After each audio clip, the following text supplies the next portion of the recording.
everyone to the Town of San Anselmo Town Council meeting of Tuesday, September 23rd, 2014. I'm Tom McInerney, the mayor. Please join with me and stand and say the Pledge of Allegiance. I pledge allegiance to the flag of the United States of America, to the republic for which it stands, one nation, under God, indivisible, with liberty and justice for all.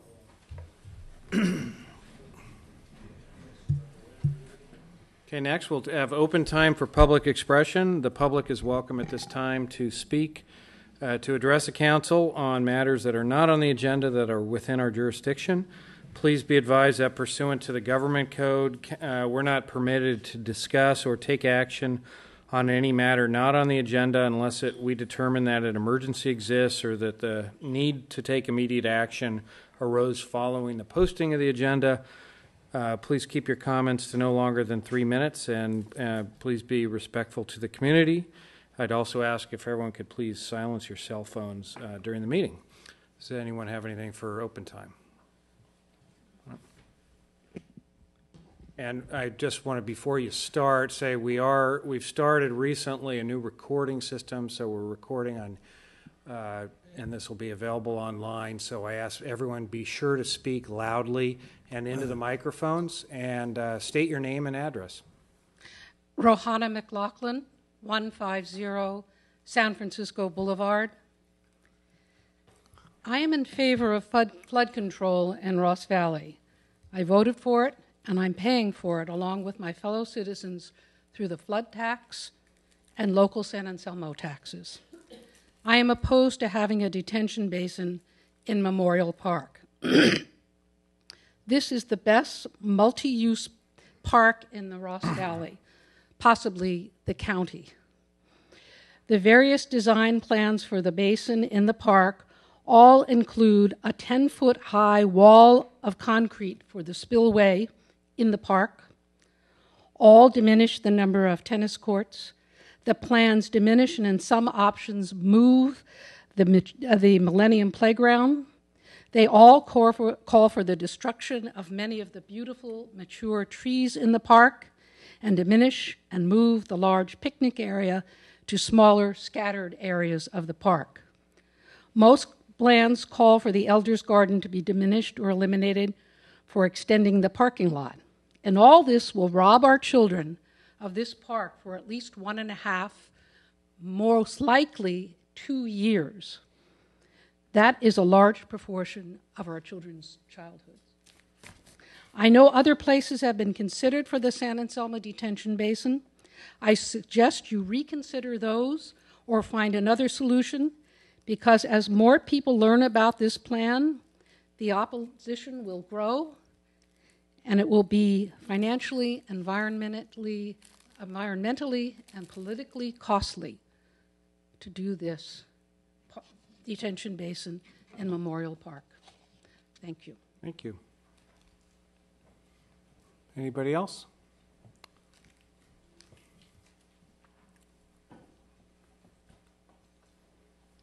Steve Emery, 38 San Francisco Boulevard. A group of us met again last night in an attempt to save Memorial Park, and I would like to give a little history of my involvement, going back to the first of the stakeholder meetings. I recently went to the park to write down the names from each of the dedication bricks. I filled one page before thinking that in an inclusive participatory democracy, all those names are stakeholders. All those who come with their dogs each day, every nanny and parent and every child in the playground, parents in the stands and on the sidelines, kids on the field at every game over the years, and every family of all the dedicated memorials. In fact, all of San Anselmo are stakeholders in our park. Instead, 2 years ago, I received a call from Debbie Stutzman asking for a neighborhood representative about a flood control project that involved Memorial Park. Was she acting on her own, or was she following instructions of someone else in this room? Somebody knew this would be controversial at the very least and tried to end-run community participation a miscarriage of justice and ignoring basic democratic principles. Fortunately, this has been corrected, and a $93,000 PR firm has been hired to help with further flood plans. Number 2. At flood zone meetings, David Weinsoff has often stated how critical Memorial Park is to flood plans, because during flood events, quote, people almost die. When creeks run more swiftly, within or over their banks, there is a greater risk of danger. When our creek does so, some put themselves at risk, wading, biking, kayaking, rafting for the thrill, or to fetch treasures from the flood, salmon, antiques, souvenirs. I've seen all this. Memorial Park, where many play, will suddenly hold rising, swirling, muddied waters. Use as a detention basin will require personnel to search and clear the area, others to throw the switch. People now enter the park from many entrances. Will there be a need for more safety personnel to patrol the perimeter? What about those who wish to boat, swim, or frolic in this new lake, or those who gather to watch the waters rise? The walls will be steep, and the filling waters will be muddy and treacherous. The risk of someone almost dying there is much greater with a detention basin than without.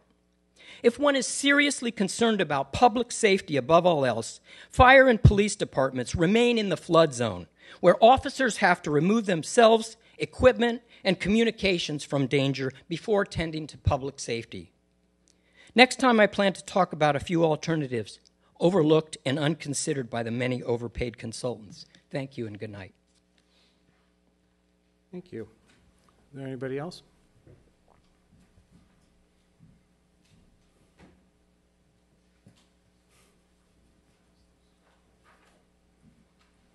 Ross Asselstein of 1365 San Anselmo Avenue and a former member of the Flood Committee for the town. I'm here to give you copies of the flyers we're distributing, as I believe they are a reasonable summary of the effect of each of the design alternatives for Memorial Park if it were changed into a detention basin. The first engineering drawings of years ago were very poor, and the concept was flawed because of poor assumptions. In the latest schemes by a landscape architect, the problems become more apparent. The losses to the public facilities in any of the options are very, very significant. If you only consider the impasse of loss of parking, they're all bad. The mayor has gone to great lengths to deflect comments about any one of the designs, saying numerous times, no design has been chosen. I believe this is too carefully stated to be genuine in the interest of the community. A more accurate statement would be, the engineering requirements for volume detained will in any design decrease the usable area of the park significantly. Or the landscape architect has attempted to retain all usable areas of the park, but in order for the park to function as a detention basin, it's inherent that some public uses have to be sacrificed. Let's be honest, changing Memorial Park should be the last thing we should be thinking of doing. When is the public going to have the following? Item 1, when is the public going to have a summary of cost to date spent by the town on chasing this change to the park, including staff time? Mayor McInerney, the last meeting I attended, you said there had not yet been any money spent on this. Is this still true? It's fair that we know what the in-kind staff costs are to date and what they are forecasted to be over the next 2 to 3 years. These are real expenditures that should be made public.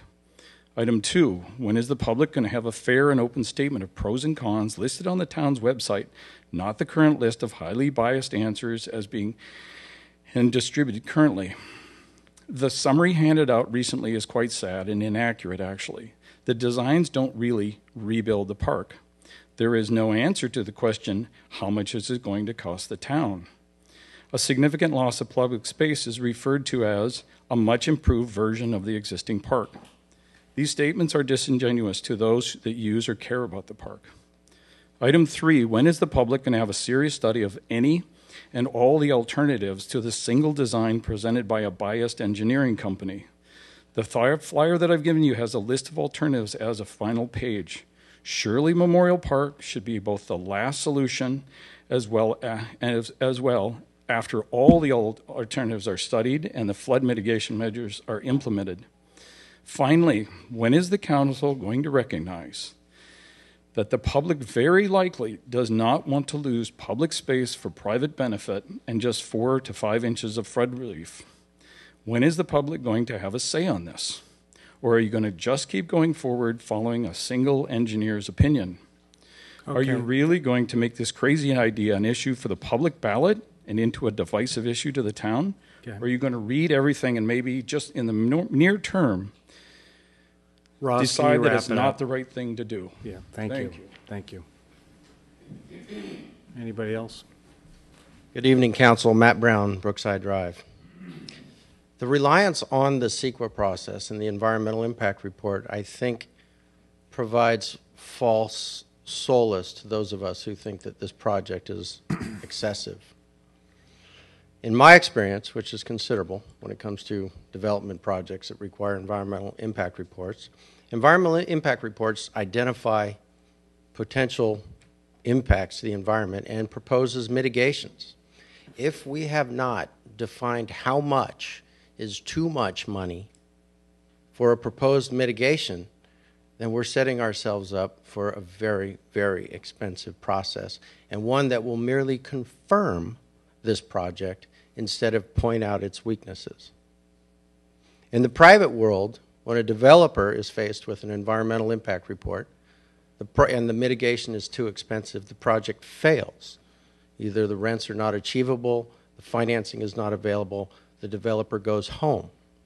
Here, when we have yet to identify how much is too much money to be spent on this project for what is a very small return in benefit, I'm very concerned that the EIR, Tom, thank you, the EIR process is not one to rely on. You guys need to open your eyes to the opposition that exists in this community, that this is not the panacea that you think it is.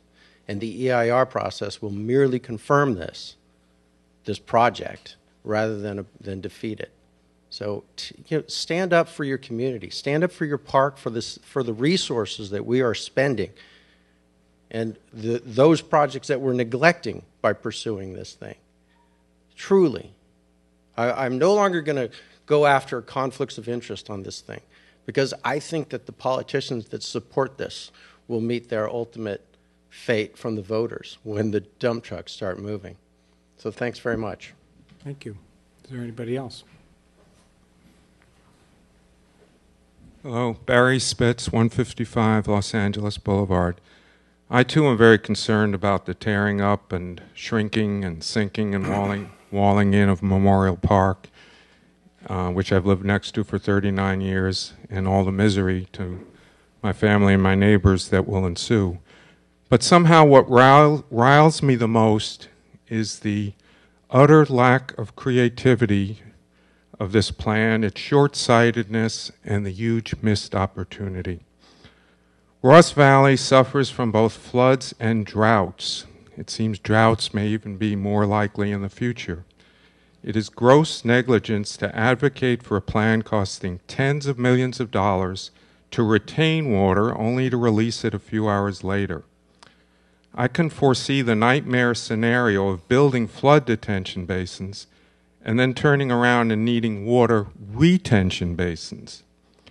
There are many viable options for addressing both the flood and drought problems at the same time, and those are the only options we should be considering. Thank you. Thank you. Is there anybody else? Okay. Moving on to council requests for future agenda items, council committee liaison reports, questions and comments of staff, and staff miscellaneous items. Kay, did you have some things? For those of you who don't know it or are not familiar with it, in addition to what we do here at this meeting and in preparation for this meeting, we all sit on county-wide committees that meet. And I just happened to have a period of time where I had a whole lot of those, about 6 or 7 of them. And so I'm just going to report briefly on some of the most important, well, they're all important, but some of the bigger ones. I sit on what is called the Homeless Policy Steering Committee. And it is a formation of all of the agencies in the county who deal with homelessness. And there's a giant discussion of the voucher system and of the availability. They're playing your song, Todd. The availability of housing in Marin. Make sure they don't go through. Make sure they don't go through Ross.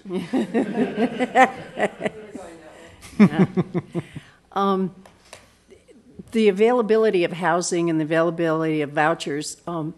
When people get on a voucher list for Section 8 housing, they are called and said, oh, and they're told that they get their voucher.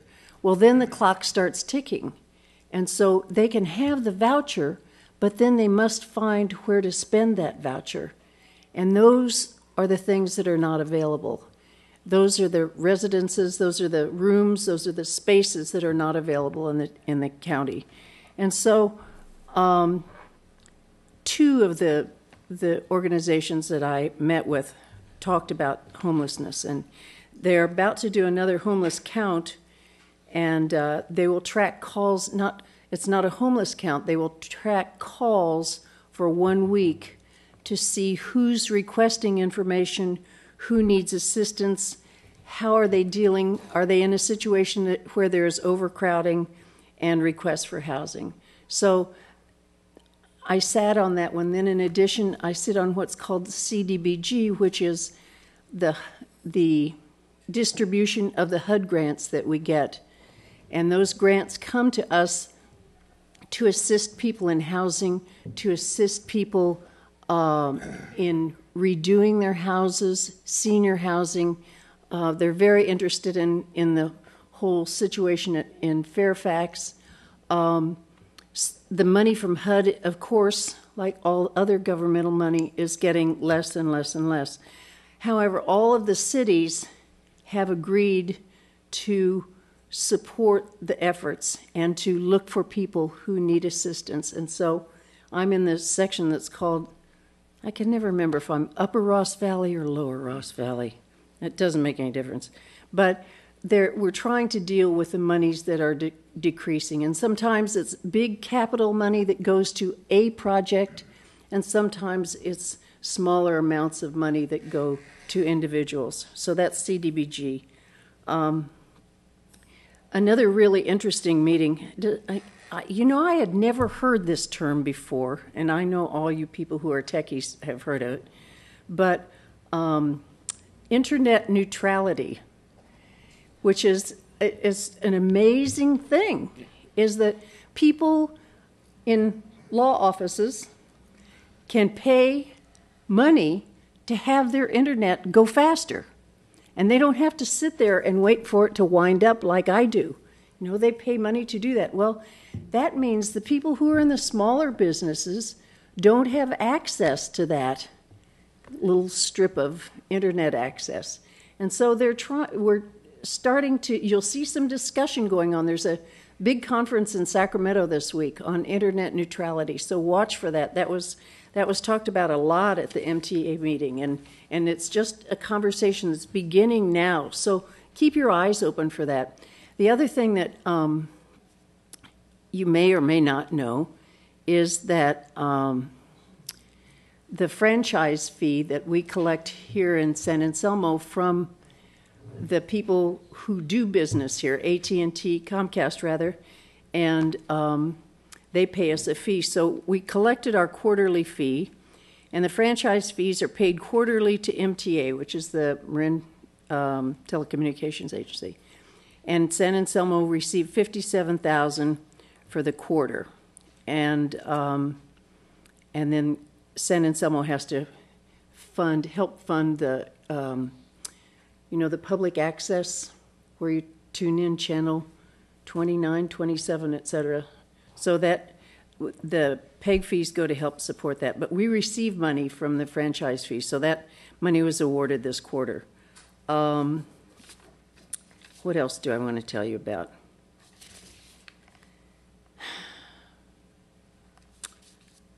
Mira wants your vote. they can't communicate for this kind of thing that's going on. We need to be able to have everybody communicate, so I went to the mirror meeting. Then the Economic Development Subcommittee met, and Robert Eiler, who is on the Economic Forum, is going to be coming and talking to us on branding and economic development in San Anselmo. So those are some of the things that I've been doing in my spare time. And I also want to call your attention to the fact that there's a great exhibit down the hall outside of the historical committee, the historical room, on the parade, San Anselmo's parade. There's some terrific pictures of that wonderful, the person who documented that 4th of July parade in 1909. They're just fabulous pictures. So if you haven't seen it, go down there and look at it, because they're great pictures of the parade. So that's it. I'll shut up. Great. You earned your big bucks this time. Doug, do you have anything? Yeah, a couple of things. I was at the Chamber of Commerce meeting. They wanted to report great success with Dinner Under the Stars. They thought the new format, where they had less set tables and more floating kind of cocktail areas, went very well. Doug, is your mic on? It is now. Okay. The only question they had about the Dinner on the Stars is they'd like to think about maybe starting it a little later next year. We have a sound ordinance. I don't know if that'll work, but we could certainly look on that. We have plenty of time for that. Obviously, there's a new restaurant coming in next door to the post office. Vis-a-vis? Pardon me? Vis-a-vis? Vis-a-vis, who used to be in Green Bay. And so that will be opening up in a couple of months. We're looking forward to that. I also went to the California League of Cities Legislative Committee meeting on, I think it was Monday, and just want to report there, the California League of Cities is supporting the following for the statewide ballot measures. Proposition 1, they are supporting, that is the Water Quality Supply and Infrastructure Improvement Act. Prop 2, the Rainy Day Fund, which they are supporting. They have no position on Prop 45, which is the healthcare insurance rate changes. League of Cities is opposing Prop 46, the drug and alcohol testing of doctors and the medical negligence lawsuits. Opposing the misdemeanor penalty criminal sentences, Prop 47, and I'm going to forward this all to Debbie, so you can forward it to, she can give it all to you, and no position on new Indian gaming compacts for Prop 48. The legislative session has ended. We're waiting for housing element 1537 is sitting on the governor's desk. Film credit bill, which I spoke about when I went to the league meeting in Los Angeles, is signed, as was an electric vehicle legislation. Do you want to say anything about the meeting on Thursday on the community facilities? I was going to give you that, but we did attend a community facilities meeting, which is talking about the long-term plan for a community facilities master plan. There'll be a meeting here in this room at 7 o'clock on Thursday, open to the public. I'd invite the public to attend. There'll also be booths at Community Fair Day on Sunday, which, by the way, I'd like to invite people to come to Community Fair Day on Sunday. It's right here on San Anselmo Avenue. The Community Facilities Master Plan is really at the beginning. It's really a gathering of information as to what residents would like to see in a community facilities and how we might achieve that at some point. Great. Forward, Anna. Yes.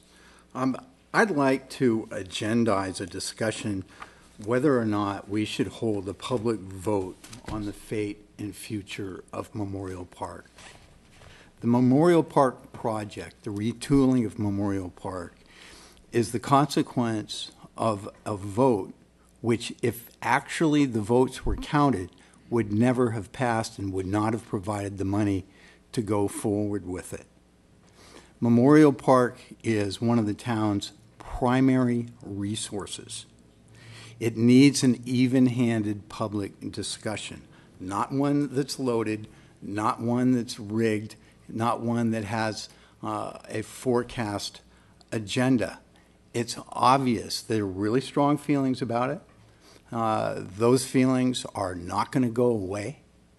And if, as a council, we respond by not responding, by just being blank, the consequence is that the opposition is going to increase, and it's going to become increasingly divisive. So I know on this dais, that's not a popular proposition, but I think that it's one that effective leadership requires, because we have to be responsive. We can't just have our heads buried in the sand and week after week have people come and talk about the value of Memorial Park and their objection to what's happening, and they're not going to go away. So I'd like support from the rest of the council members to agendize a discussion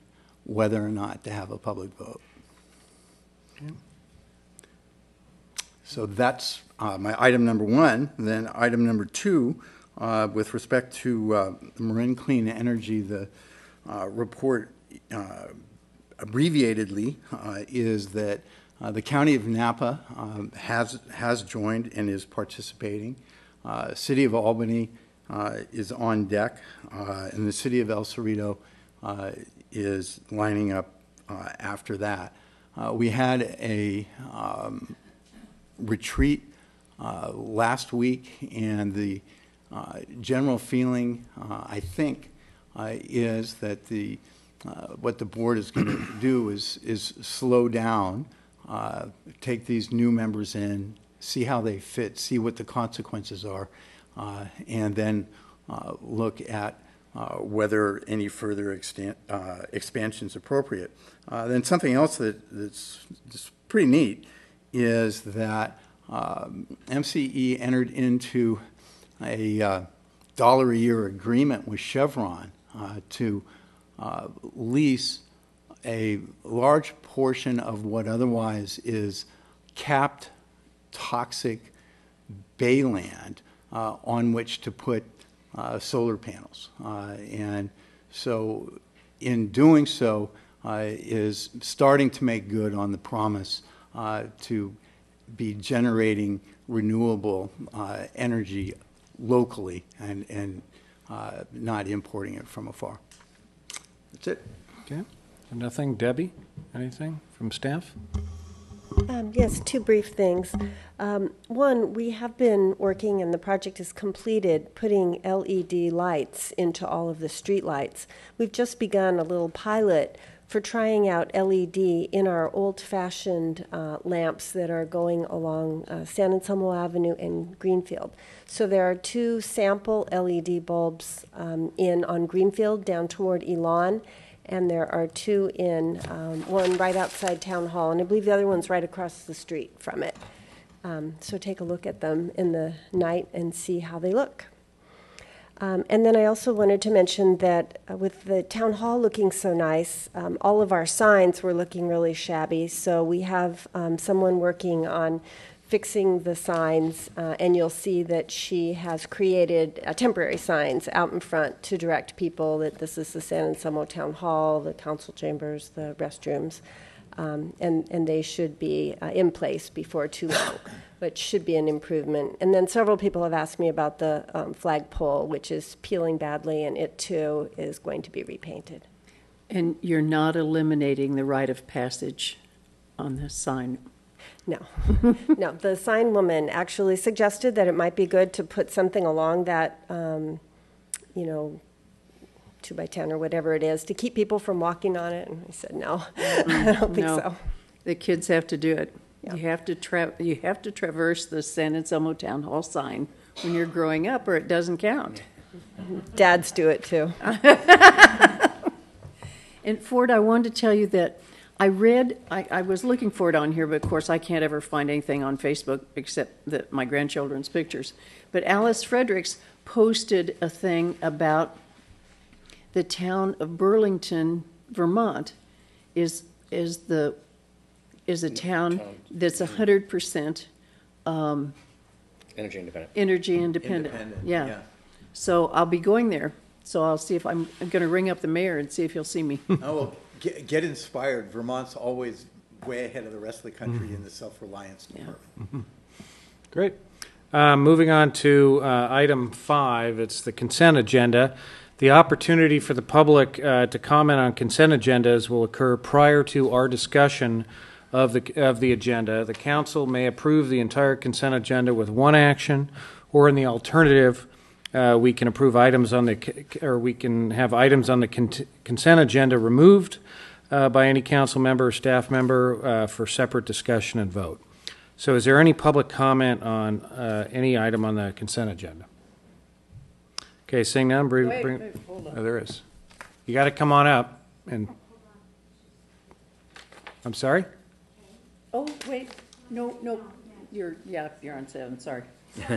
Okay. Also All right. Looks. Anybody on the council want to pull any item? Okay. I want to pull B and C. B and C pulled. Anything else? Okay. I'll approve, or I'll entertain a motion to approve A, D, and E. So move. Okay, second. All in favor signify by saying aye. Aye. Opposed? Okay. B. Okay. B.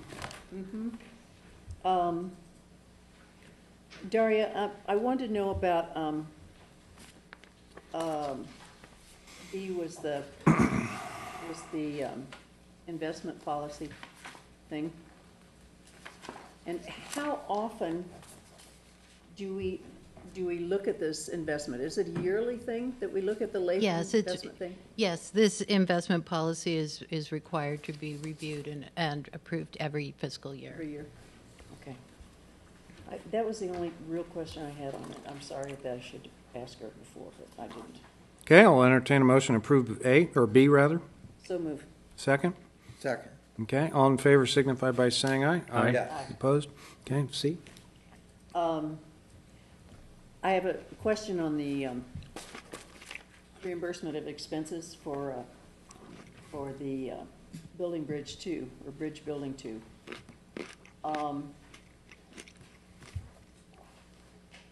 In the fiscal impact, it talks about the only fiscal impact to the town would be staff time. Is that? Oh gosh, I'm sorry. The impact for staff time, is that only in the application process, or are you talking about the whole thing, the whole process? Right now, this is only for the application process. Okay, and the grants would help fund the acquisition and demolition of the structure and the channel restoration. We're waiting to hear about the grants. That's Right? correct. Okay. And in theory, if we got the grant, between this grant and county funding, it would be 100% funded. The $3 million? The money from the grant and the money from the county would provide 100% finance for demolition and restoring the creek. Okay. And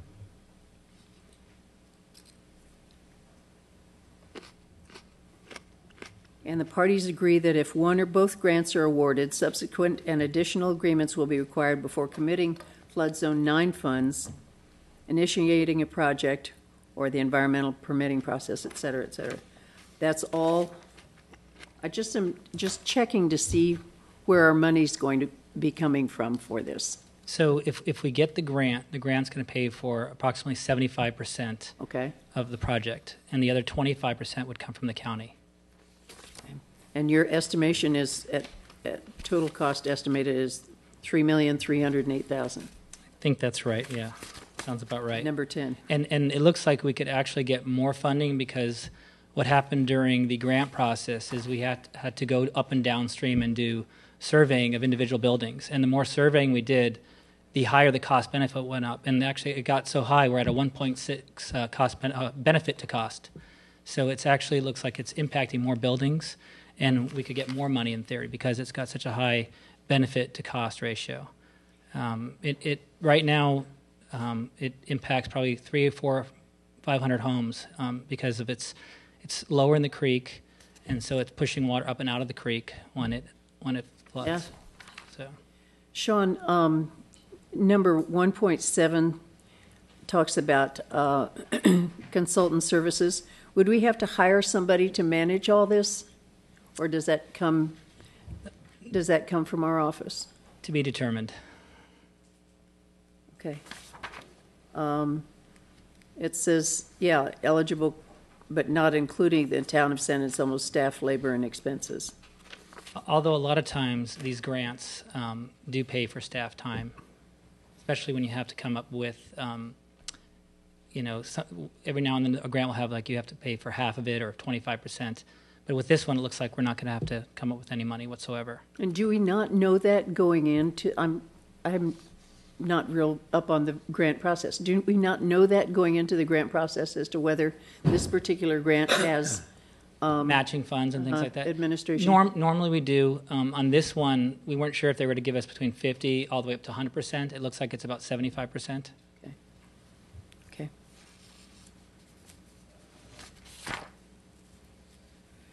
That's it for me. Thank you. Right. I got a couple of questions. John?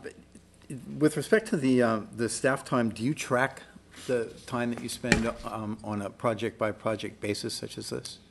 Typically for, once we get past the grant process, we will start tracking all of our time. And we do that because we're hoping to get reimbursed for any time that we spend on the project. Okay, so then prior to that would be after the grant's approved, right? Correct. What about before? Before we do it, well, Do you track your time before? not necessarily all of it, no. And usually it's more staff engineers that are tracking their time. It's a little bit more difficult for me to track all my time on it because I spend sporadic hours here and there on things. Okay. Does part of this agreement enable the town to obtain reimbursement for time that you invest in perfecting the grant? Not that I'm aware of.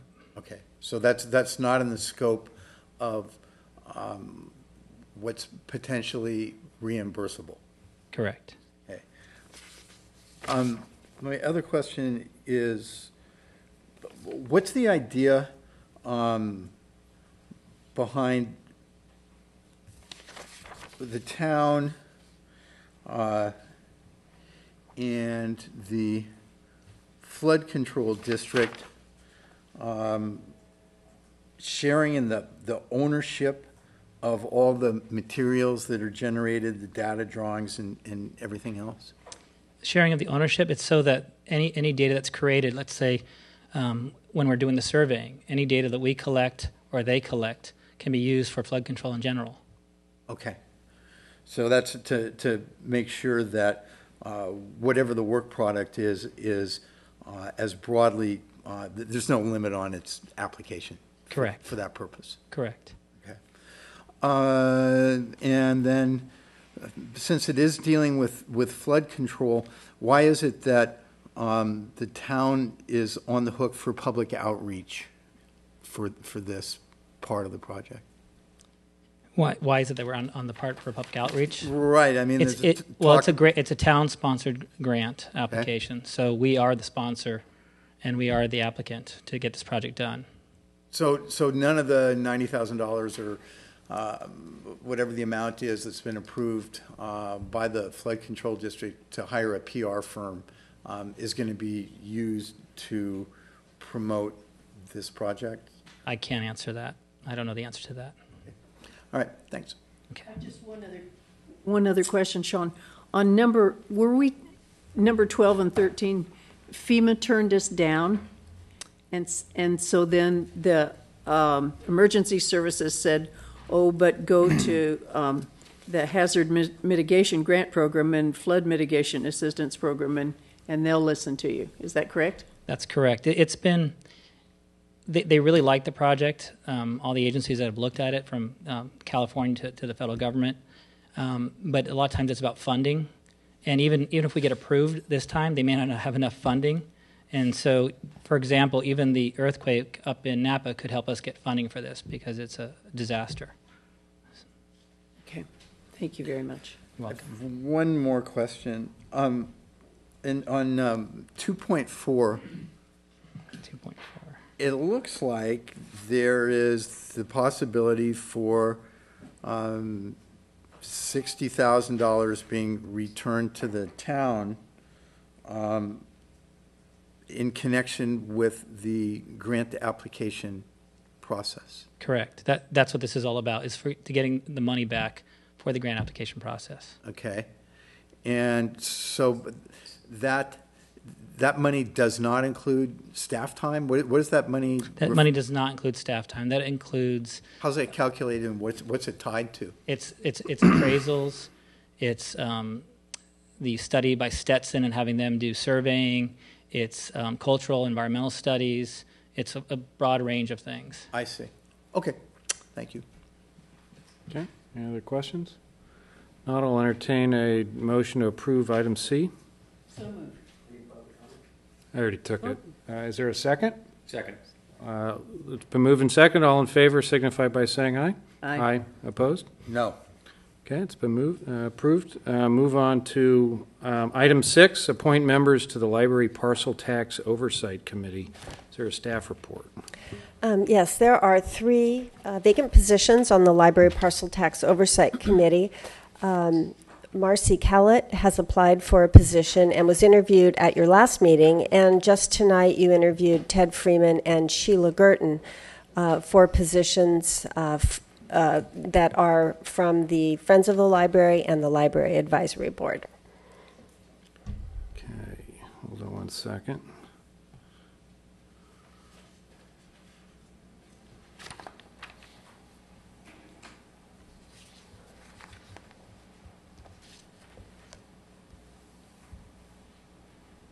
Please bear with me for a moment. Okay. So, all right, so we have 2 individuals for 2 positions. 3 Well, hold on. 3 for 3. Okay.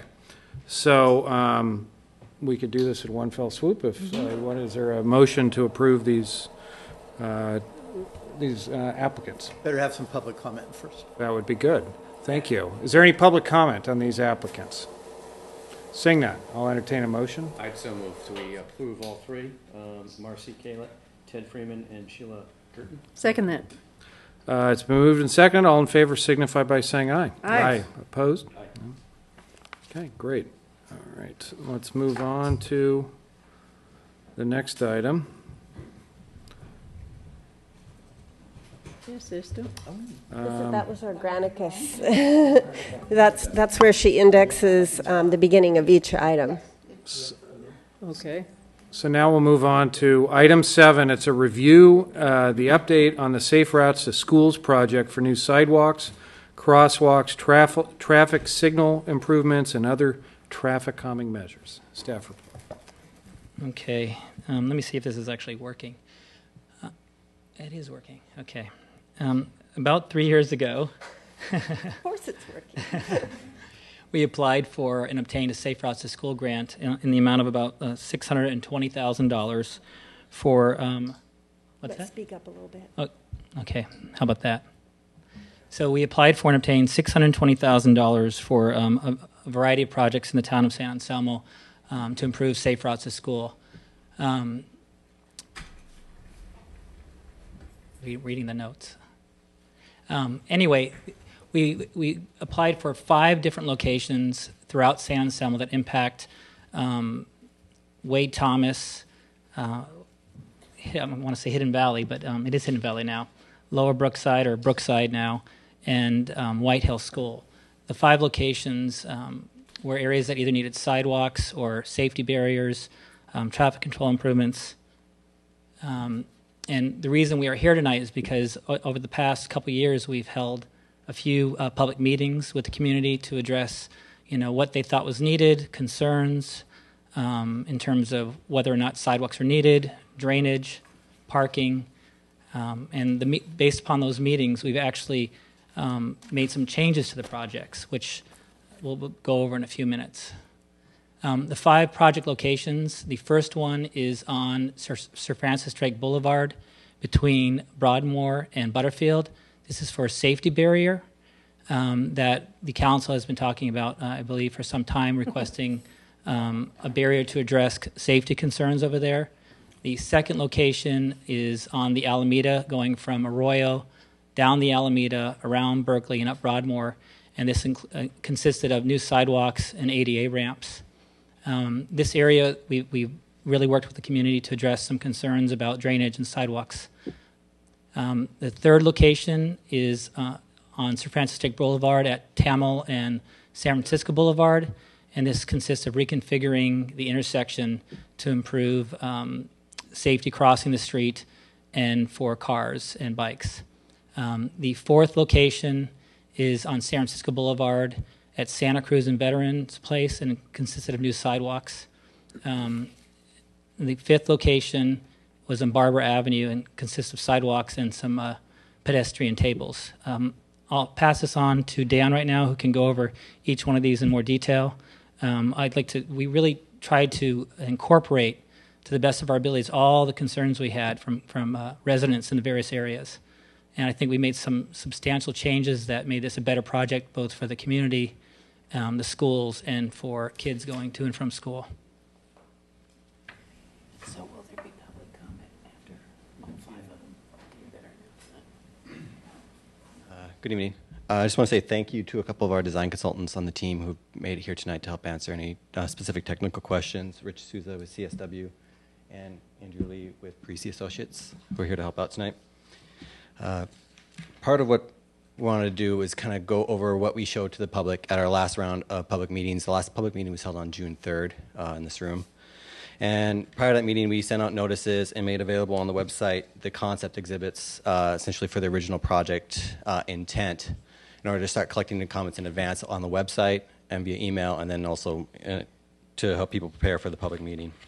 So I'm going to go through these project by project, talk about what the key elements were, and then how we tried to resolve what the key issues that the public brought to us and how we tried to resolve those moving forward with the design plans.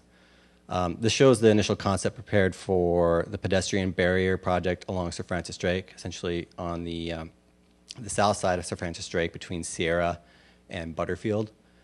This project would involve putting in a pedestrian barrier between the sidewalk and the roadway, as well as trying to widen out sidewalk where feasible and improve curb ramps to make the route accessible to people with disabilities. This led us into a more detailed design plan. This shows the more western side of the project between Butterfield and San Anselmo Avenue. And I want to get into a little bit into the details of the alternative barrier configurations that we developed. Before you do, can I ask a question? In your comments, are you going to cover, there were a couple of, it looked like resident comments in the notes section that talked about being able to get in and out of their driveway. And I know that section between Sierra and Butterfield is pretty treacherous. So yes. Hit that somewhere along the way, if you would, please. Yes, very, very much so, because that ties into the way we've settled on an alternative for the barrier itself. I just want to start at the onset of the barrier. It's got to be limited. There's no way we can get a structural barrier that's going to deflect cars and keep them off the sidewalk there. There's too many driveways. There's too many openings. There's no way to get a structural guardrail type system in there that's going to truly protect pedestrians from a car collision. What we can do is install a barrier that enhances the pedestrian environment, increases the perceived level of safety and security, and provides some sort of physical buffer between cars, which are right next to the sidewalks, and the pedestrians, which are on a fairly narrow sidewalk. 3 alternatives were developed that we looked at on this. First alternative would be kind of a post and cable or chain alternative. The alternatives are up here. So this one would be, we're looking at primarily aesthetic treatments, not obviously metal post and beam systems, which many thought weren't particularly attractive. So this would be an initial element that we looked at. Some of the concerns that came up over this were obviously sight distance issues coming out of the driveways, which we would limit by limiting the height of the beams so they wouldn't block your sight to cars. The other issue, though, was access for trash cans, making sure we could get them out in the street. And so because of that, we kind of backed off this as the primary alternative and went to another alternative, which essentially would be the same thing with posts spaced fairly close together, but at 5 or 6 foot increments along the route where we could, to provide room for people to put their trash cans out in the street and maintain that kind of access. There's nothing between them, is that? Essentially, there would be nothing in between the posts. It would just be a visual barrier for people going down the street. They would see a line of posts, and the pedestrians would see that as well. And the third alternative that was developed was a much more aesthetically pleasing alternative, which would be kind of a low planter box alternative. But in our discussions with the public, they weren't really, who live on the street, they weren't really in favor of that because to a certain extent, they would have to the people on the street would have to maintain the landscaping in there within certain requirements as far as the height and making sure it was clear of the sidewalk on the roadway. In addition to that, the town would have to commit resources to installing irrigation to make sure that whatever was put in there was maintainable with this project, which wasn't financial. It really elevates the cost of it. So those are the three alternatives we looked at, and we developed the design primarily looking at option B as the preferred alternative, with some limitations on that to provide obviously site distance setbacks at driveways to make sure people have maintain their access in other driveways, as well as limiting the placement around the curve near Butterfield. This is where the roadway is really close to the sidewalk. There's lots of visual damage of people running up on the curbs, and so and there's also large driveways very closely spaced, so it's gonna be really hard to put any kind of barrier in that area. So in areas like that, we're actually focusing more on trying to widen out the sidewalk where we can. One of the key features up here is widening out the sidewalk where it connects to a wider sidewalk to the west on Sir Francis Drake. And that would actually improve facilities for bicyclists and the kids biking to school because they could actually use the sidewalk between the bike route on Oak Knoll, use the sidewalk and the signal to cross Butterfield rather than crossing at the Suffield crossing, which is unsignalized. And then further to the east, we were looking at minor widening of the sidewalk, 1 foot, 2 feet, where we have the available right-of-way, where it's level terrain. We wouldn't have to do regrading of driveways and heavy removal of people's vegetation, which they use as screens to their property. And as a note, we would also improve ADA access ramps at San Anselmo Avenue. And then this shows the area more between Sierra and San Anselmo Avenue. You see where we're actually making breaks in the barrier to preserve sight lines at the driveways, and then also trying to widen out sidewalk in some areas, as well as regrading some driveways where it's possible to provide ADA access. As part of this, there's an alternative approach, which would be more of a major widening. I think that's going to be a longer-term aspect of the project. That was kind of based on some of the feedback we got from the residents on the street. They would prefer to see wholesale widening of the sidewalk or traffic calming measures. Unfortunately, those just weren't feasible with this grant project at the time. Moving on to project area 2, this would be the Alameda and Brookside School Neighborhood New Sidewalk, essentially. One question before you go on. Did you look at the viability of any sort of mix and match of your alternatives, or is it all 1, 2, or 3 only? Actually, we looked definitely at, as far as the mix and match of the alternatives? Yes. For consistency's sake, we were really looking at doing just one or the other, but obviously, if further work was available with the neighbors, we could select one, but we wouldn't want, I think the option is to do the barrier, the chain cable barrier, or the post without it. Right. We could do that and then install, obviously, the cable later if that was wanted. Right, okay. The planter box is actually, such a higher financial commitment that it would be Yeah, kind of I all or meant nothing. either the posts by themselves or the post with the chain. Yeah, and this is kind of a hybrid of that. Actually, if we did more, this would be more of an alternative where we had the barrier between, and then we therefore wanted to provide setbacks at the driveways for trash. Whereas if we did without the barrier in between or the cables in between, we could provide some more posts in some areas between the driveways, preserving sight lines, but also preserving access for trash pickup. Right. Okay. Some more of that detail still needs to come out into the design, in the final design. Okay. Moving on to the Alameda route, obviously looking at sidewalk configuration, new sidewalk gap closure between existing sidewalk and Arroyo onto the Alameda, the south side of the Alameda, across fronting the backside of Brookside Elementary, and then turning onto Berkeley Avenue to connect to existing sidewalk on Broadmoor. There were two primary alternatives that we looked at this, and both basically centered on which side of the street was the preferred alternative by the public on Berkeley Avenue. So alternative when we look at, we have sidewalk on the south side of Berkeley, which had the advantage of eliminating the need for a crosswalk right here at the corner where there's the pedestrian access into the school. Versus alternative 2, which has it on the north side of Berkeley Avenue, requiring the crosswalk, but it has the advantage of having more room on the north side to allow the sidewalk to meander to preserve on-street parking, as well as eliminating a potential sidewalk safety concern due to the tight radius on the intersection and the hillside where people thought it might be harder to see pedestrians crossing at Brookside Drive. Okay, now just hold on just 1 minute. Mm-hmm.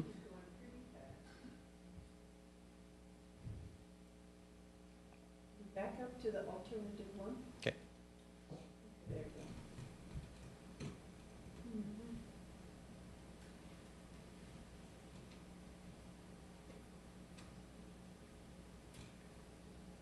Another feature of this, there on both plans, is obviously the installation of a traffic calming feature at the intersection of Berkeley and the Alameda. We looked at doing a raised intersection table or some sort of stamped asphalt treatment to signify entrance into the school zone and to help calm traffic. And that's in both alternatives. Okay. So can I move on? And then the other issue that we really got ahead of, obviously, was the need to preserve parking primarily on the Alameda adjacent to the school. It's an area that's used quite heavily for pickup and drop off of students, as well as by the people who live on the Alameda. By working closely with the Ross Valley School District, we were actually able to develop and obtain an easement from them to install the sidewalk on their property. This is a rendering of what that concept has looked like, and has been carried forward into the detailed design plan, showing the sidewalk pushed off the street, providing room for parking, and then improved student access, drop off, pick up and drop off at the school. So kind of achieving the best of both worlds there. And of course that easement's already been approved, and we're moving forward on this. And that's been carried forward into this design alternative 2 as well, showing the meander of the sidewalk onto the school property along here. And this being the detailed plan of the north segment from the Arroyo through the Alameda. Key issue here is obviously the alternative as far as what we would do is traffic calming here. In order to preserve drainage because of issues regarding high flows coming up the hillside, it's actually been shown to be not truly feasible to do a raised cross intersection there. So we're leaning more heavily towards doing the stamped asphalt design at grade with the existing pavement, so there would be no elevated intersection here. What's a concrete swale? So a concrete swale is an item that we've been working out with the school district. What the issue is they're getting, because of the high flows coming off the hillside, there's been a lot of flow that comes down onto their school property.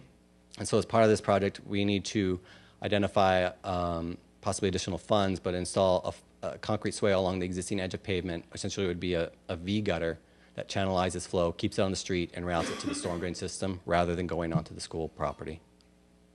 Have you guys looked at trying to get that water instead of into the storm system, some of it back into the ground? We are. Part of the features up here would be to install some sort of interlocking paver / drain rock that would improve retention within the parking strip up here, as well as incorporating bioswale type designs into the planter strips along this portion that would help capture some of that flow before it gets into the storm drain system. Okay, and then that's part of what the plan is? That's part of the plan. And I'll go into later about some of the financial impact. That's some of the features that may not be immediately implementable. Okay. Again, focusing on the elements that get the ADA accessible path of travel in over the elements that improve drainage or have an impact on drainage. Okay.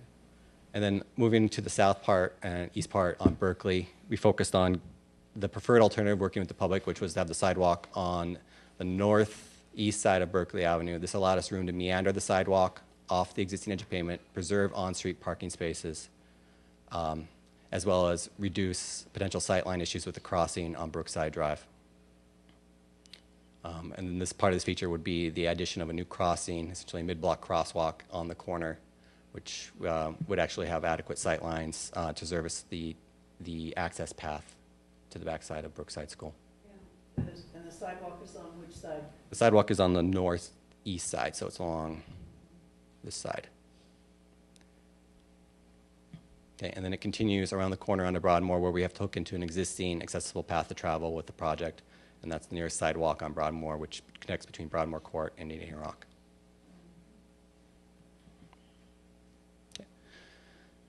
Project 3 would be the improvements at the Sir Francis Drake and Tamil Road in San Francisco Boulevard intersection. Part of the desire here was to improve safety for pedestrians, bikes, and cars by modifying the crosswalks at the intersection. Essentially what we would do is eliminate the 2 existing crosswalks on either side of the intersection, installing 1 new crosswalk in between the offset intersections, the offset roadways. This would allow us to change the traffic signal phasing in order to allow vehicles and bikes on Tamil to cross the intersection separate from the vehicles and bikes on San Francisco Boulevard. Right now, that time is taken up by pedestrian-only phase, which is needed because of the sight distance issues at the intersection, which would be eliminated with this improvement, and therefore allow pedestrians to travel with bikes and cars across the intersection without conflict. How are you talking about eliminating the site difficulties? By relocating the crossings closer to the corners, it's easier for the cars turning to see people entering the intersection. Didn't we already change the signaling at that, Sean? And I'm just curious, what did we do and how is this different? Yeah, well, we did change the signaling a few years ago based upon concerns with pedestrians crossing the street. Right. And we went to pedestrian-only crossing phase, which has worked well for pedestrians. There's no right turns on red. They get like a 15-second interval to cross. This is a change that we talked about for quite some time that would actually, the reason we had to go pedestrian-only crossing before is because the 2 crosswalks, east and west off of San Francisco and Tamil, were so, the sight distance was so far away and they were so offset that you get a green light to go, the car would get a green light, and right when you're in the middle of the crosswalk, the car would come whipping around the corner. So we went to the pedestrian-only crossing phase, which has worked really well. But this would actually work well because the sight line, the pedestrians would be right in front of you. We'd probably have, a lead pedestrian interval on this. So pedestrians would get to cross like 3 seconds first before the cars go. So you'd be right out in front, they could see you.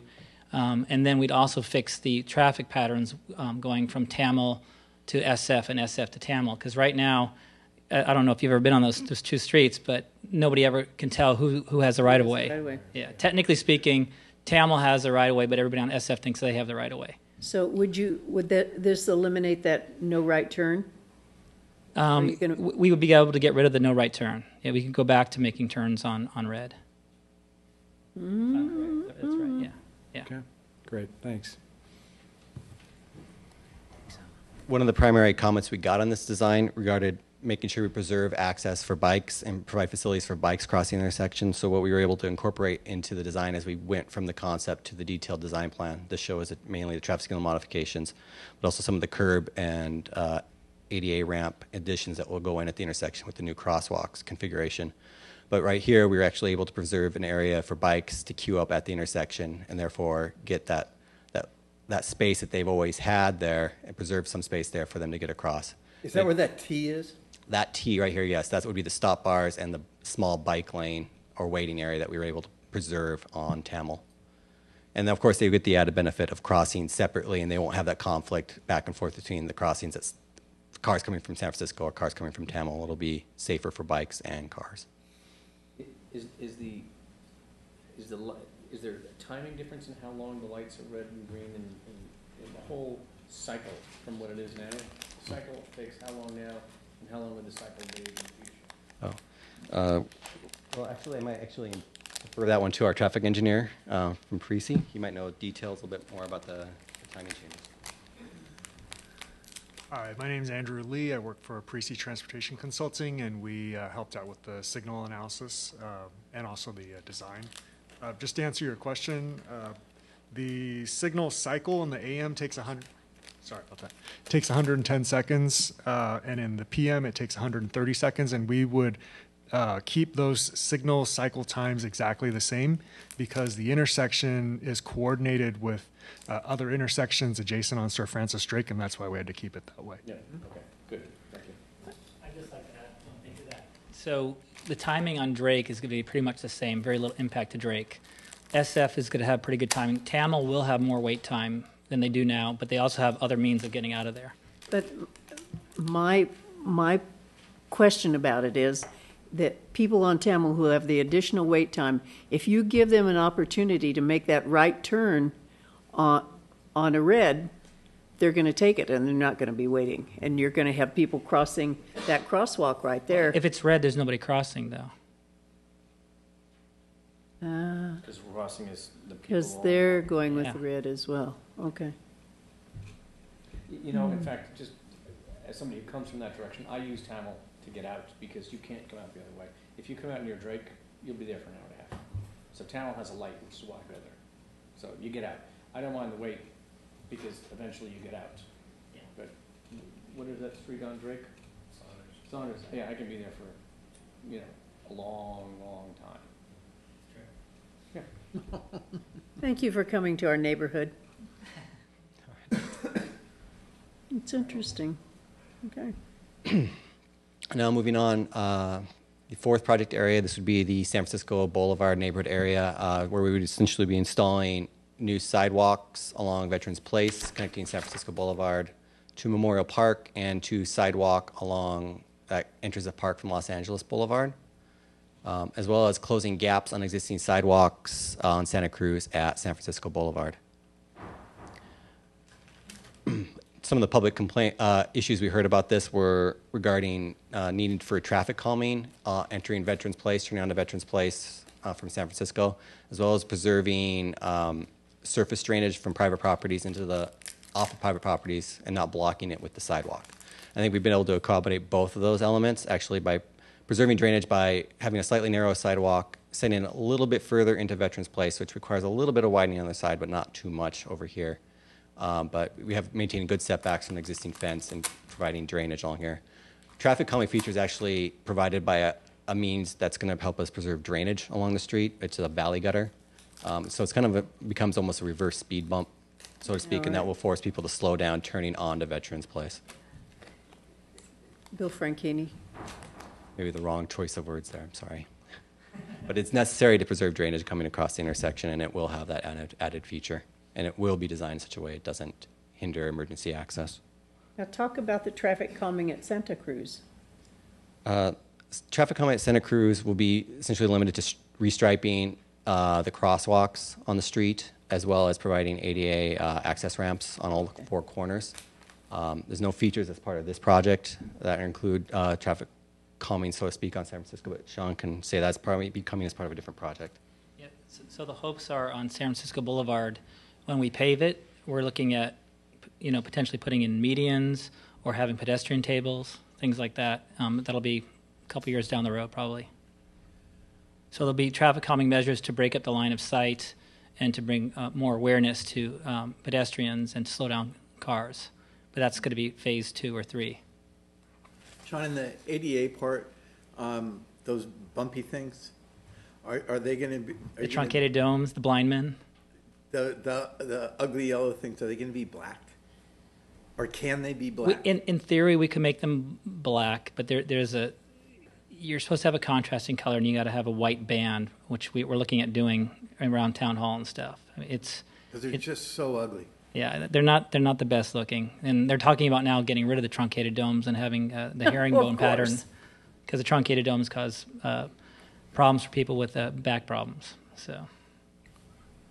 Wheelchair. By the time we get there, it might not even exist anymore. So they're not ADA supportive after all. Okay. When do we expect San Francisco to get paved?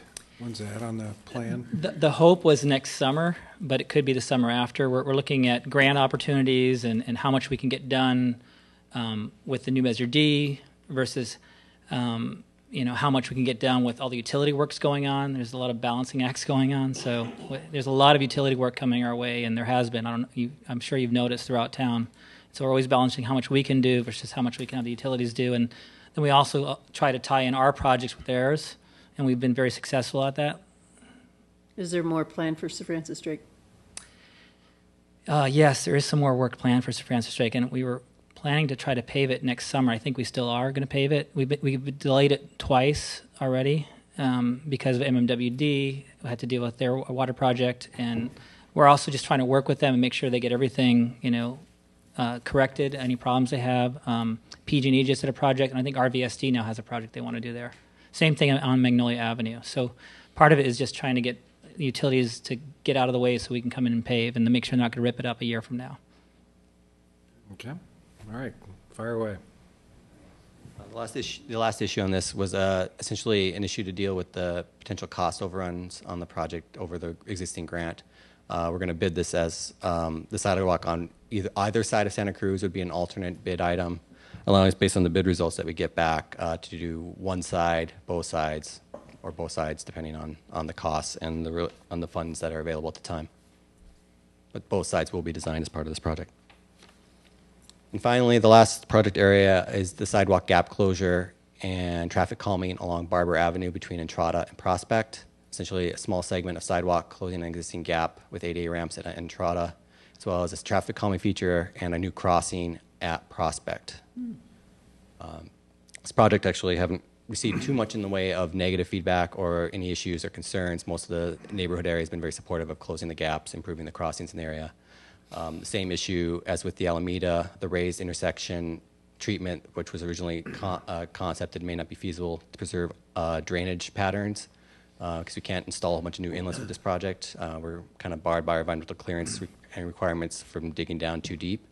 So we may be limited to just essentially a stamped asphalt pattern at the intersection, which doesn't seem to have caused too much concern.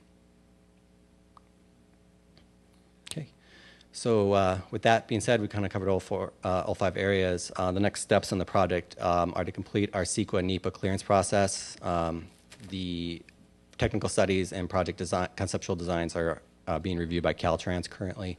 I'm actually anticipating their NEPA declaration within the next 2 to 4 weeks. We're pretty much just closing up loose ends on that, which will allow us to file our CEQA clearance soon thereafter. After that, there's additional Caltrans documents that we'll need to file in order to gain clearance to construct the project, one of those being right-of-way certification, essentially documenting the easement we've already obtained from the school district for that one encroachment outside the public right-of-way. Otherwise, everything else will be limited to the public right-of-way, with the exception of a couple of driveways we may have to do some regrading on, but we'll be finalizing that as part of the design process. The NEPA documents, that's the federal one? Federal is NEPA, yes. And then finally, we'll be working on clearing. After this meeting, we'll start preparation on the final construction documents, leading towards hopefully bidding and constructing this next summer. So if there's any more questions. Okay, any other questions from council? Yeah, one on the Barber and Entrada and Prospect. Are there, that's near the creek. So in terms of kind of low impact development principles and getting the water back into the ground, it's a more beneficial area because ultimately it would put more water in the creek in the summertime. Are there any opportunities for doing that there, or does what's going on at that site pretty much exclude that option? I think it excludes that option. Obviously, the town doesn't. The only real option we would do would be some sort of permeable paving treatment, which because of the requirement that homeowners maintain the sidewalk, it's generally been not recommended because of the high cost of maintenance. It's kind of unwieldy to maintain the permeable pavement. So we would just standard sidewalks there, standard concrete. It's a small area. Right. It would negligible impact on surface drainage patterns. Great. Thank you. Is there any public comment? Yeah, come on up. Come on up, Rowana, and then you can come up after. Anyone, you can come in whatever order you want. Should we dance? Sorry. Yeah. Talk about finance. Yes. Okay. Thank you. Oh. We just want to give you an update on where this is budget-wise right now. Currently, the project, the anticipated cost of the project as it was defined in the grant and what has been estimated as we've worked on the conceptual designs is exceeding what's available in the grant for construction. There's approximately $496,000 available in the grant for construction at this time. The current construction cost estimate, given this is probably about a 50% design level, is about $131,000 over that amount, which would be a potential town contribution on top of the grant. That number will probably change as we finish up the design and we reduce some of the contingency that's been placed on it so far, which is at 20%. In addition to that, there's several improvements that we've already identified as potential phase 2 improvements. That includes some of the drainage features and raised traffic intersections that would be necessary along with them along the Alameda and then on Barber, as well as some of the bioretention type facilities on the Alameda. And could there might be grant opportunities for some of the phase 2 projects? Maybe, and the hope is we're going to do alt bids, and that maybe the numbers will come in lower than we think, and we can do more, which sometimes does happen. Typically, on these Safe Routes to School projects, in order to make them good projects, we end up spending some of our money along with them. If we want bioretention, if we want the pedestrian tables and things like that. So there's going to be, we're not there yet. When we get there, we obviously will come back to you, and we're going to go out to bid, have alt bids, and then we'll have to decide whether or not we're going to do everything or some of it. Great, thanks. Yeah. Anything else? That's it. Okay, great, thank you. Now it's time for public comment. I jumped the gun, so welcome. Rohanna McLaughlin, and I live right at the corner of San Francisco and Veterans Place. So this one part of this project is going to seriously affect me.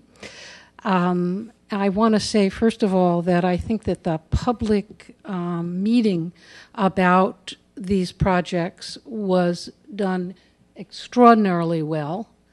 I want to thank Sean and the other people who were part of this, because I actually felt like they really wanted to know what our concerns were. They really listened to what they were, and they responded. Not that I agree that we should have that sidewalk there, but that I think that the way that the whole process has unfolded in terms of getting public input has been very positive. The other thing I want to say is that I've lived in the house I'm in for 41 and a half years. Public pedestrian safety on Veterans Place and also on Santa Cruz has been a major issue. And I know that they're going to put in traffic slowing material on the ground, but the problem has gotten much, much worse recently.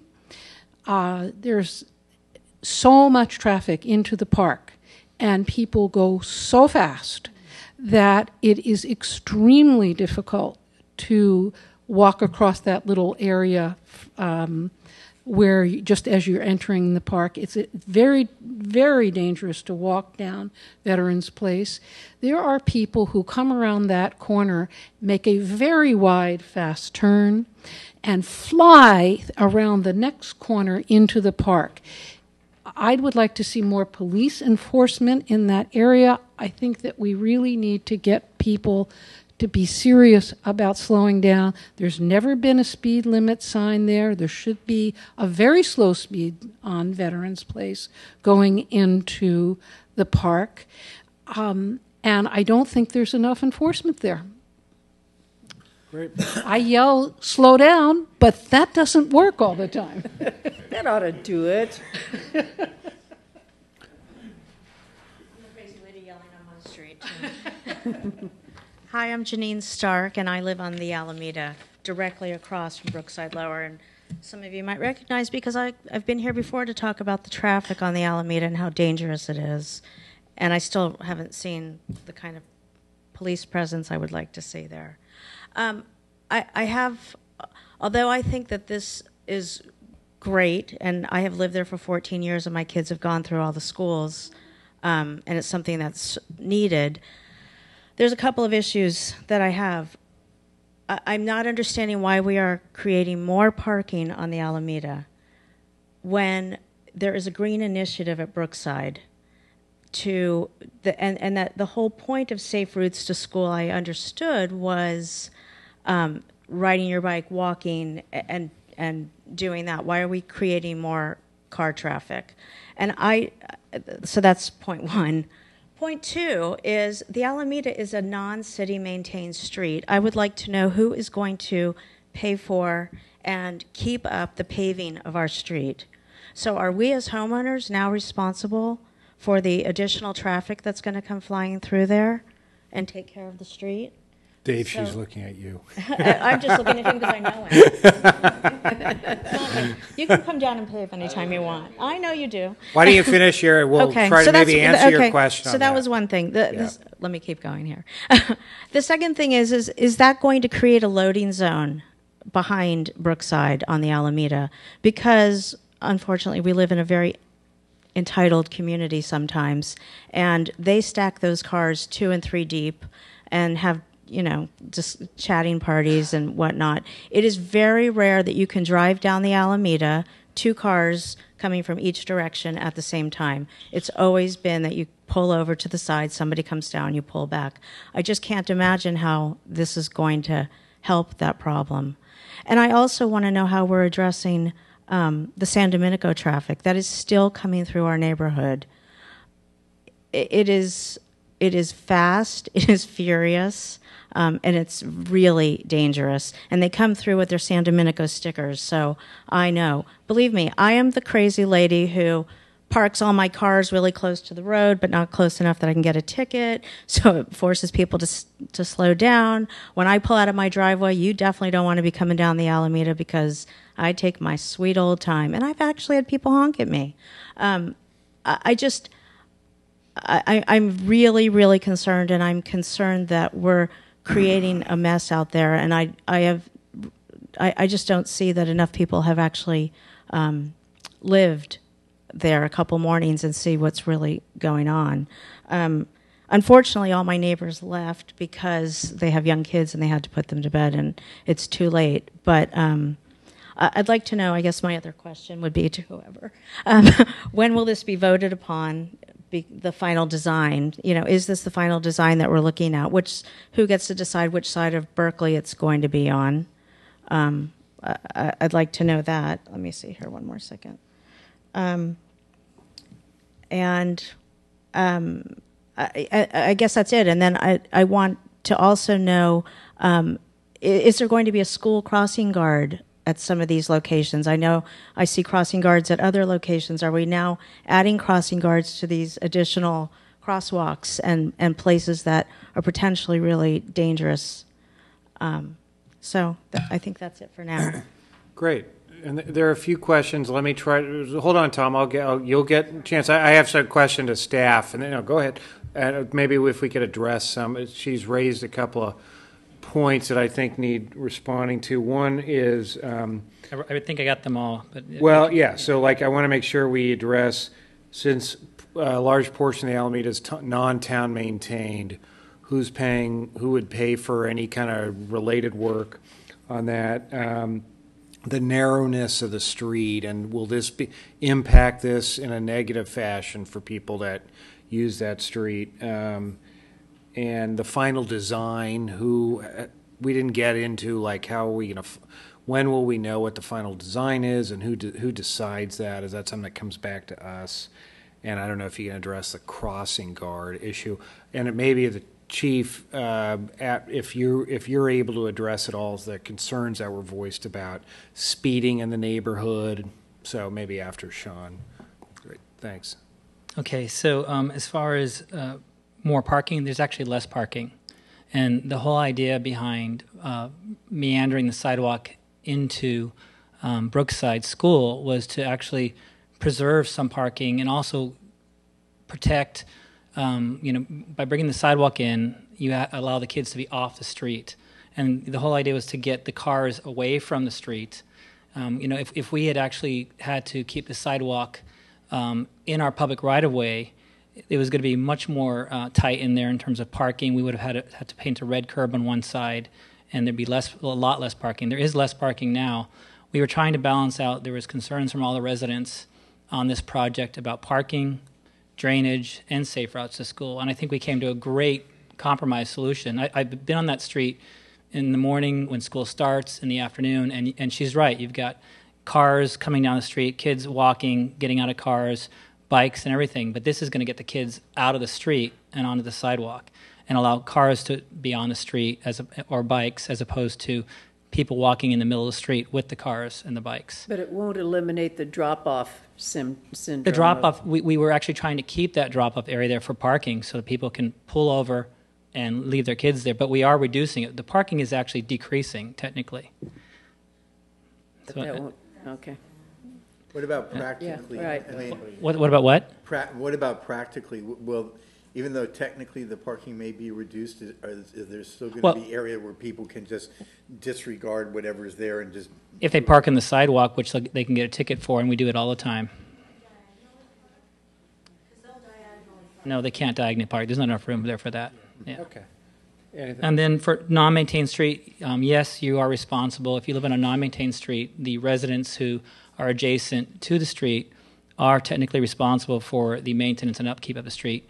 If you look at the part of the Alameda between Berkeley and Indian Rock, it just got paved, and that was a combination of money from the residents, the county, and the town getting together and paving that section. And it was getting really bad and needed to be paved.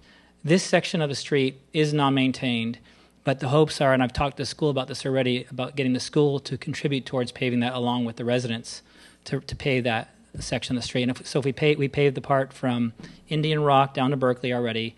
You know, this part I'm hoping we can pave some point after Safe Routes to School, and then the part right now from Arroyo all the way down to, starts with an H, I can't remember the name, down towards Coletta. What's that? Holstein is going to get paved as we speak. So at the end of the day, we might have a whole new road for a large section of the Alameda. But you are responsible to maintain the road. Is this the final design? You know, that was the hope. We've been at this with the community now. We've had 2 big community meetings. I think we really, if you look at almost everything we did, it was in response to comments from the community. And bringing in the sidewalk on the Alameda was in response to concerns about parking and drainage and actually having a sidewalk that's safe. Taking the sidewalk on Berkeley and putting it on the opposite side and meandering it was in response to the neighbors wanting it on that side. And the neighbors who live there want it on that side, and they want to preserve the parking. Almost every single aspect of this project is in response to comments from the residents. And so I believe we are at, you know, I don't know if we're at the 90%, but we're close. And this is what we're hoping to submit unless there's major concerns or comments from the council or residents at this point. But we have had, I think, a really good community process, and we are ready to move forward with it unless there are some issues. Okay. And last but not least, crossing guards. So we get crossing guards based upon a study of our different crosswalks and how dangerous they are. And we've been assigned, I think, 2 right now, and we lost one, but he's still there, so I've got to figure that out. I don't know how he's still there. He likes his job. Yeah. I just saw him yesterday, and I was like, how's that guy still there? So I got to figure that one out. That's the Butterfield guy. Yeah, I don't. Maybe he's volunteering. So, so we get our every year they look at, you know, all these different criteria, and they determine based upon safety where crossing guards are, and there's a limited number of them. And if you don't score a certain score, you don't get crossing guards. So unless these are like dangerous crossing areas, we're not going to get crossing guards there. Through the through TAM, through Transportation Authority of Marin. And Chief Kuzma, yeah, hold on. Chief, can you address maybe some of the concerns about speeding in the neighborhood? And also, I guess, related to, is it, you know, the concern that it might be a diversion area for going to San Domenico? Your observations are right on, and, you know, I would say with traffic enforcement, we can always do a better job, and so noted, and we'll talk about it. It is being treated just like was stated, and it's something we're focusing on the schools. I mean, keep in mind we have 15 plus schools in our area, and so what we're doing is trying to educate the parents who are violating the traffic laws, trying to get to and from school fast, or using our surface streets to get to and from school, and also our community members that live in the neighborhood. That is who is violating the traffic laws, and so we're trying to, as we've spoken about many times in this room, we're trying to educate not only the neighbors but the schools. One extra thing that we've added recently is we actually have the traffic lieutenant, a traffic sergeant, and myself. And we're working on one end of the schools all the way to the other, and we're actually visualizing what it looks like in the morning and in the afternoon when this is happening, so we can actually feel it ourselves. And I'll tell you, it's a whole different perspective for us, and so it's helpful for us to see it. And you'll probably see us out there very soon, and I hope that you come out and talk to us and share it, because it's important. But it's a priority. Traffic is our #1 issue. That street is no different, and we're aware of it, and we're working on it. Okay, great. But will this be brief? Then come to the microphone. There are a number of other people that want to speak. So I'm going to just respond. I appreciate that, and I do appreciate the sidewalk and all of that. I just think that now that we have less parking on that street, and we definitely have an issue, could the turn from Butterfield to Arroyo not become a no left turn in the morning, and that street really be used for the bicyclists, the kids that are walking, and the people in the neighborhood? I think it's something that we could look at. thank you. Good point. Great. And Tom, I think you had some. Come on up. Welcome.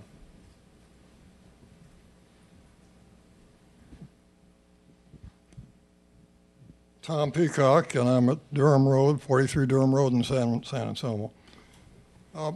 Sean has a wonderful way of having answers for everything, but this is the first time I've heard that the paving of San Francisco Boulevard might get pushed back to 2016.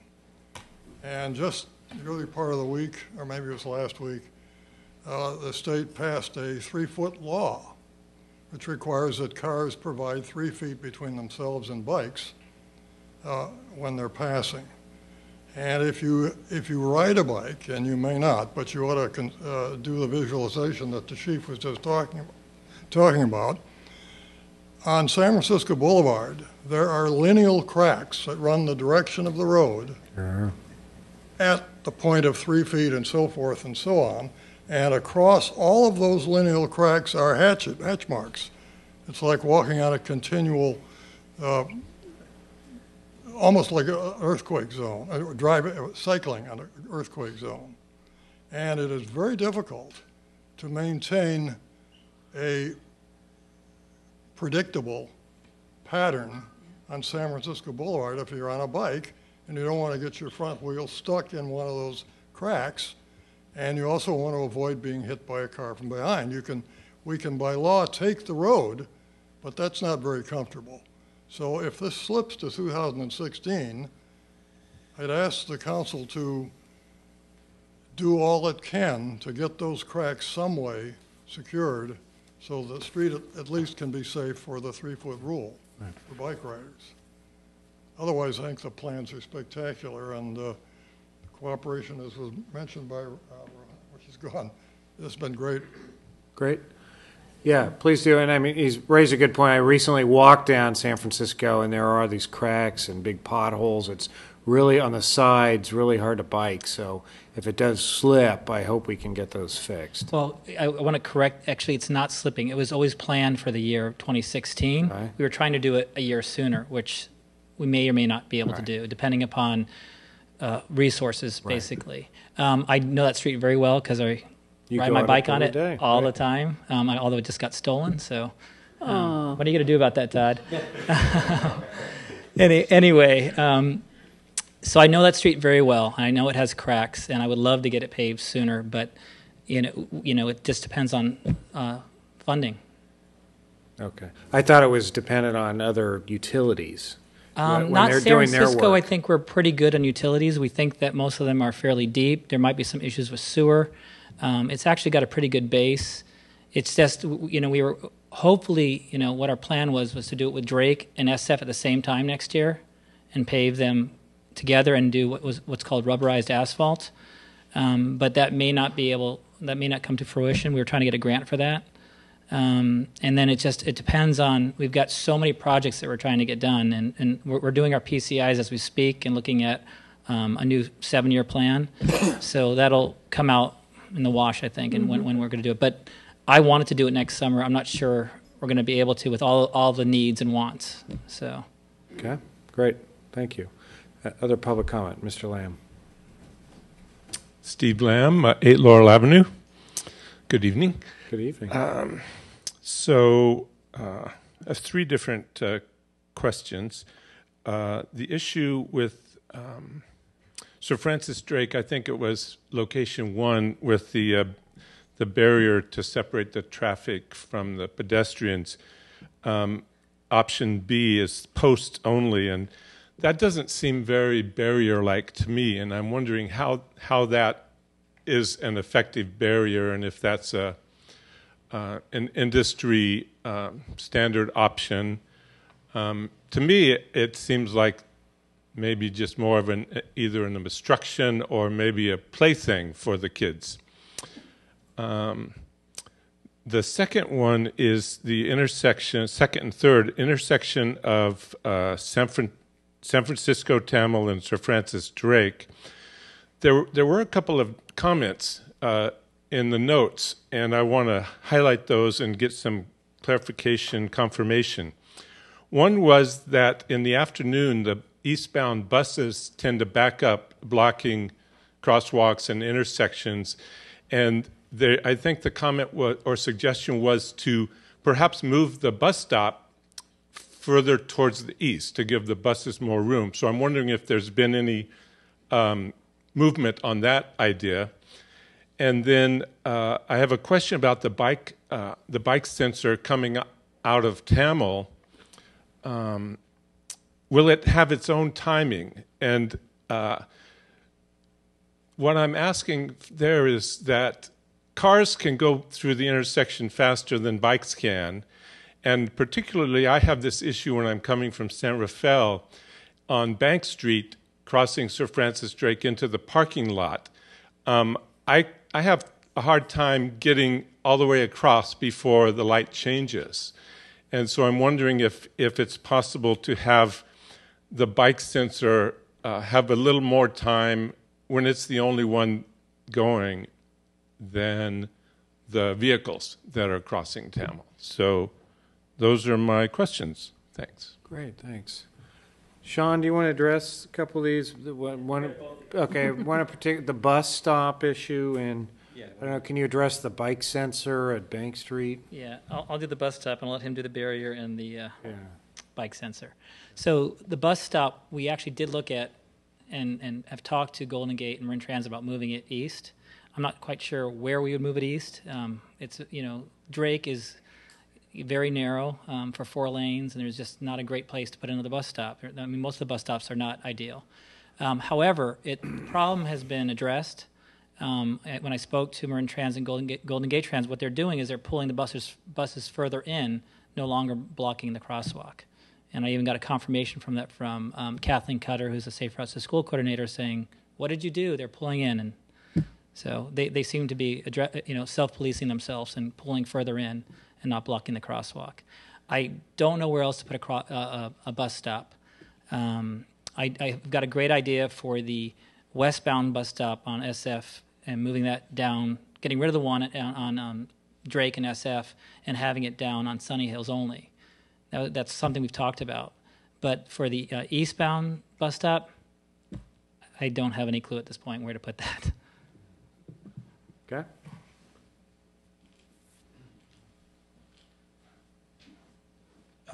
Regarding the question regarding the PED barrier on Sir Francis Drake, the intent with the post-only system is really to provide a visual barrier.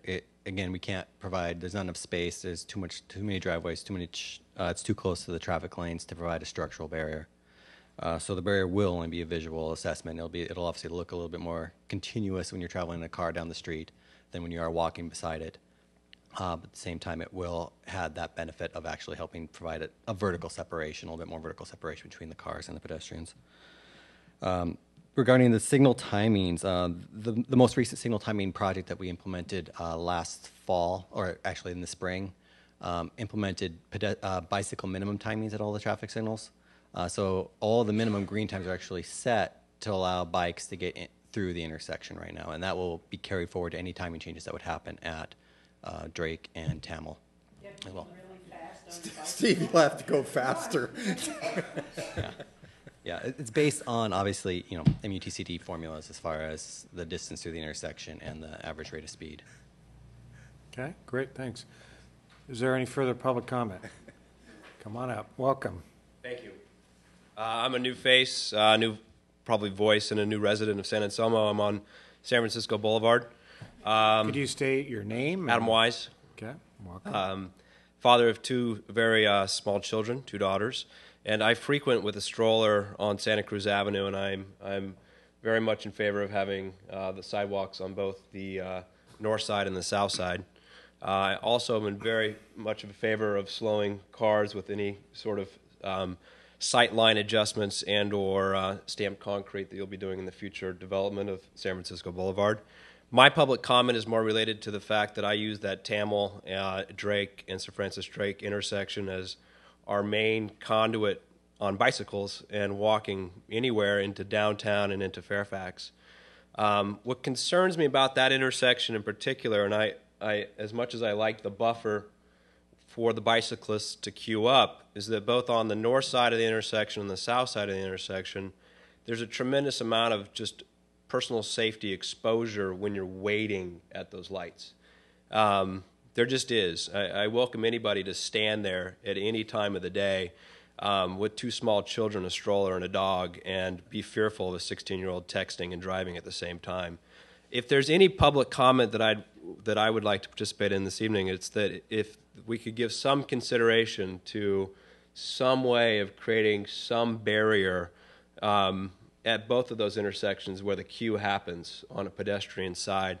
I mean, even the simplicity of what they did on the west end in San Rafael with the concrete barriers that elegantly stamped the name of the streets that is quite visually appealing, Sean, would be welcomed at those intersections.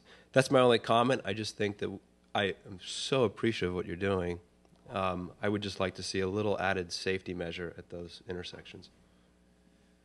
Great. Thank you.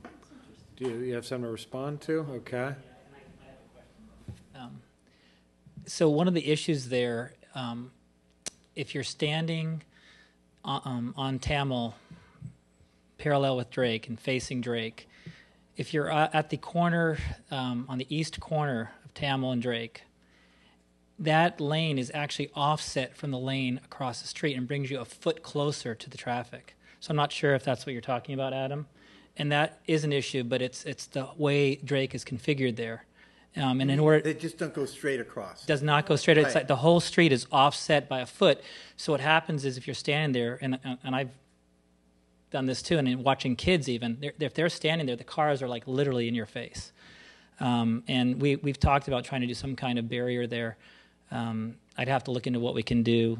I don't know, bollard-wise or concrete-wise. Yeah. So it's something that is an issue. I think it's more of an issue, and you can correct me if I'm wrong, but I think it's more of an issue on the eastern corner of Tamil than it is on the western corner. It is. It's still concerning to even be on your bike, and even with that setback that's happening on Tamil, on sort of that intersection there, it's concerning to be waiting while the cars are coming by that fast. Okay. Yeah. So we'll see what we can do to address that. Great. Thank you. So more public comment. Welcome. Yes. My name is Madeline Galliani, and I live on Berkeley Avenue. And the first meeting we came to, I think a lot of the Berkeley Avenue neighbors were here and were in disagreement with the sidewalks on that street, and we talked about it.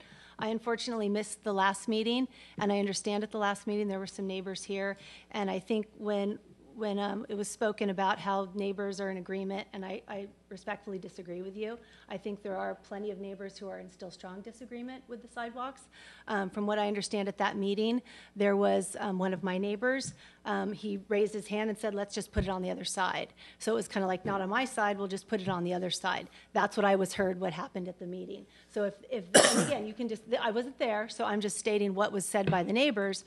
I guess that's frustrating for me because we didn't take a vote. Not all the neighbors have ever sat in a room together and had a discussion about it. I've never been in those discussions. I'm directly impacted by it. It is directly in front of my street. So I'm very, very frustrated with the process and how it has been handled on Berkeley Avenue with the proposals for the sidewalks. And I do strongly recommend that we have additional conversations about it. We involve all the neighbors. We make sure all the neighbors are present. and so that all the neighbors can voice their opinion on it, and it doesn't become, let's just put it on her side of the street. I know specifically that side of the street, that person wasn't even at the meeting, and how unfair that is that there's a decision being made just by someone raising their hand saying, let's put the sidewalks on that side.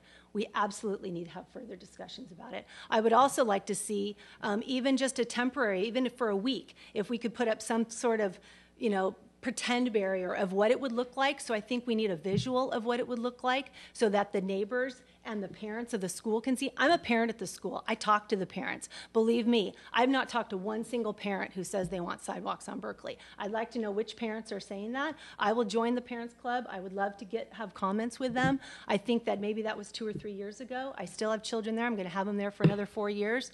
I think we need to have further discussion about it. There's lots of great projects on this whole Safe Routes to School. I think it's a gross misuse of the funds to put something on a street that nobody wants, and there's a lot of better things that we could be doing. So. Okay, thank you.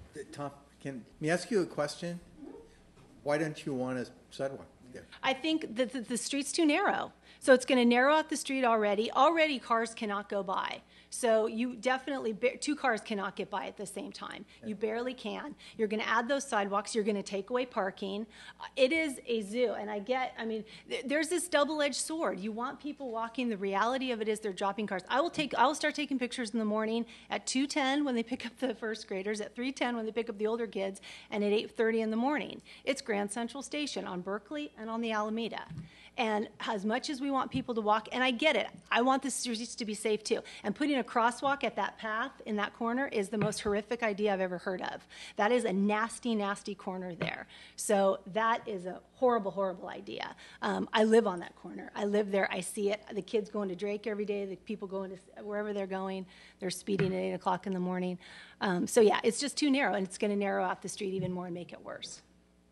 Okay, great. All right. Thank you. Is there any further public comment?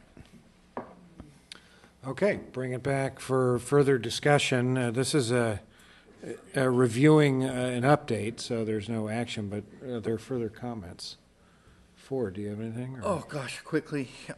I think it's great. There's a lot of really hard, really thoughtful, really good work. But as I was preparing and going over the staff report tonight, the one I did have concern about was Berkeley, because I remember that's your neighborhood, right? Yeah, and I've walked that now for 2 elections and then other times, and it is narrow, and it is all screwed up, and so in terms of that particular allocation, I have some reservation. Everything else I think it's great, and it's also, you can't please all the people all the time, but if it's really not a solution is going to make things worse, maybe we ought to spend the money someplace else. Okay. Doug? On that, I'd have to really look at it again. I'd like to walk it through with Sean, but even on narrow streets, and I'm not sure about Berkeley in particular, but if you, like for example, on my current street, Floraville, we can't pass at the same time. You have to pull over and stop. And if we added a sidewalk, that wouldn't change anything. You'd have a sidewalk and you still have to pull over. So I think it would be adding a sidewalk as opposed to losing anything. So I'm not sure. I'd like to walk through that, but on the. Sure, yeah. Sean?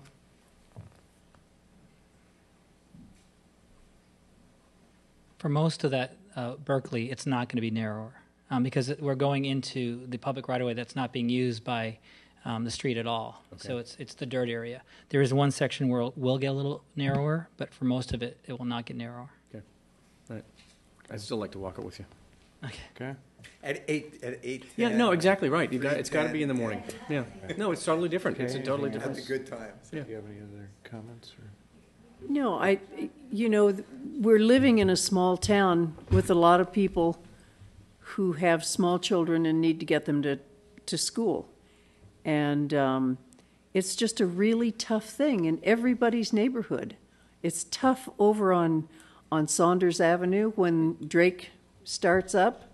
It's tough over around Wade Thomas. It's tough around all all of our schools.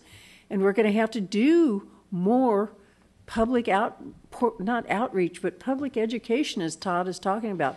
People have got to slow down. They have to leave earlier. They have to not be drinking their coffee and talking on their cell phone at the same time. And the residents have definite concerns about people just parking out in the middle of the street, or double parking or triple parking, and that we can't control. But the only thing that we can try and do is to build ways to get those children to school in walking or in biking. That's what Safe Routes to School is about, and we're really trying to do that, and we're trying to get more people educated, and it's got to come through your schools. You know, you guys have got to help us with this. We can't. All our neighborhoods look like this. I don't know how people drive their strollers down the street in a lot of these places. I'd be afraid to, because people just drive like maniacs, as if they, they're always 15 minutes late. And I think the projects are really well thought out. And I know that for 6 years, I went to my first meeting about Sir Francis Drake when I first came on the council. And we talked about the residents there were just up in arms about backing out of their driveways, and about the trucks that went down and knocked off their rearview mirrors as they drive down Sir Francis Drake because they go so fast. The problems have continued to exist, and we can just try and solve them in each neighborhood as best we can. And I think this is a really good start, and I'm so appreciative of your work and the way that you are responsive to the neighbors and to listening to people and trying to figure out the best way to do it. It's not going to be 100%. We're not going to please everybody. And we just have to do the very best that we can. And if we need to tweak it, okay, we'll tweak it. But I think these are good. I think they're well thought out, and it's just a really scary thing to try and get your kid to school. My boys used to just go the back way and get to Wade Thomas on their bikes. And if I had a child that age now, I wouldn't do that. It's too scary. I agree with what Kay has said. I think there's a lot of great work on this, Sean, and staff. I especially like the Tamil Sir Francis Drake, the efforts at that intersection. Veterans Place, I mean, that's pretty dangerous, I think, for a lot of kids, particularly and parents coming into the park. So I like what's being done there. And to the extent I'm glad you clarified about San Francisco Boulevard. That's because and we should make decisions, I think, on where we shouldn't necessarily make decisions on where we allocate our tax revenue for street pavement based on just what residents when they call us or talk to us. But I will say that's San Francisco Boulevard, probably same with you, is I probably got more comments about the condition of that than I've from any street in San Anselmo at this time. Now that we got Foss fixed, right? So to the extent we can try to keep that on 2015, I understand if there are other utility work being done and we want to coordinate that, because you don't want to pave a street and then have a year later have PG&E or Ross Valley Sanitary come rip it up again because of their work. But I guess, and we'll be talking probably more about that at an upcoming Capital Program Monitoring Committee meeting, which everyone should kind of pay attention to that. That's a committee we have made up primarily of residents who will advise and consult with staff over various capital projects such as road repavement, where we set out a timeline of when various streets will get paved. So, and by the way, have we scheduled that? We did in October? Yes, that would be Monday, October 13th, here at 7. Okay, great. So with that, and the only other thing, it's the description from the resident about Berkeley sounded a little different from your description of the meeting. I just would want to make sure that we're comfortable that we've done sufficient outreach and received sufficient input from the residents in that area. So, maybe we can talk about that a little bit more. But before we moved ahead with that, I want to make sure we are comfortable that like I said, we've gotten sufficient input and discussion with them on any concerns that they may have about the project. And again, we can't please everybody all the time, but we should if it's going to directly impact certain people in a negative fashion. I want to make sure we've sufficiently, addressed those concerns. Okay, and thank you very much, everybody, for coming. On that, so we're going to move on to item 8. It's involving park rules and enforcement. One is to approve a resolution adopting amended rules for public parks, and the other is an introduction and first reading of an ordinance amending our San Anselmo Municipal Code, Title 11, Chapter 1, regarding citations for violations of park rules. Staff report. Good evening, Mayor and council members. As the mayor just mentioned, staff is recommending tonight the approval of a resolution adopting the amended rules for our town's public parks in their entirety. And in addition, staff is recommending the introduction and waived first reading of an ordinance amending Title 11, Chapter 1 of the Municipal Code, which relates to the town's rules and regulations for parks and playgrounds. The draft resolution seeks to memorialize the 2011 changes to the dog-related rules at Memorial and Ropes and Parks. These changes had not been adopted as an amendment to the ordinance to the existing resolution at that time. And you may remember we spent about 18 months on the two rule changes at the two parks. At Ropes and the end. I don't remember. Where is everybody? Well, this is at Ropes, and the end product of the rule change was that dogs were not allowed off leash any longer as they had been, and at Memorial, the only change was the addition of 1 hour on the mornings of the weekends for off leash. It was previously it was up to sunrise to 8 a.m. and now that continues on the weekdays, and then on the weekends we allow it till 9 a.m. The resolution also provides for the inclusion of the recently adopted skate plaza set of rules for use once the skate facility is up and running. The town's complete rules and regulations governing the parks are attached to the resolution. This action would replace the previous set of rules adopted in 2013 with these new rules. The second recommendation is related to enforcement of the park rules. During the Town Council meeting of March 25th of this year, Council heard from Central Marin Police Authority's Captain Nick Valeri regarding the current park rules and the ability to enforce them. Captain Valeri explained that under the current municipal code, failure to comply with park rules constituted a misdemeanor offense. It was his opinion that the council should consider changing this penalty to an infraction, which is a more typical punishment for these types of offenses.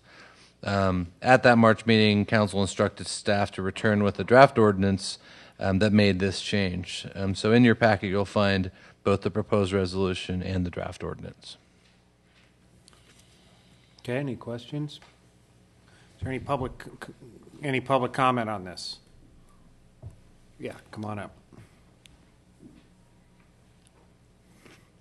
I haven't read this, but I'm aware of this issue. I want to urge you to adopt an ordinance with some enforcement. I know that it's burdensome on some people to get a fine, but it will only take a couple of fines to completely change the situation. I live next to the park, and it astounds me. There are hundreds of violations every single day, and I call the police sometimes, and they do come and quickly respond, but there's no enforcement, and it makes a mockery of all the town rules when you have that situation. So I urge you to adopt an ordinance. Thank you. Right, thank you. Any further public comment? Okay, bring it back. We have two matters. One is to approve the resolution adopting the amended rules for public parks, and the other is for the council to introduce and waive the first reading of the ordinance, so. Yeah. Well, let me address that. The, as a coach down at Saba for many years, it drove me nuts that there were so many violations. The police would come, but nobody would receive a citation, and I'm fully in support of that. That's exactly what this is all about. We made these rules when I was on Park and Rec, and then they've been flouted ever since because there's no enforcement. I couldn't agree more that a couple of fines, and I don't care if it's a couple or a lot, will stop it. Because they're interfering with the games. They're not cleaning up after their pets. The 1 hour before sunset means anytime after noon. Obviously, I think this is great. So I read it and I support it. I support both and I understand what they did. They made new rules and then an enforcement ordinance. So I support them. Okay, great. Any other discussion, or otherwise I'll entertain a motion. A comment on dog waste. I think there ought to be, it's not only clean up after the dog, but dispose of it or pack it out.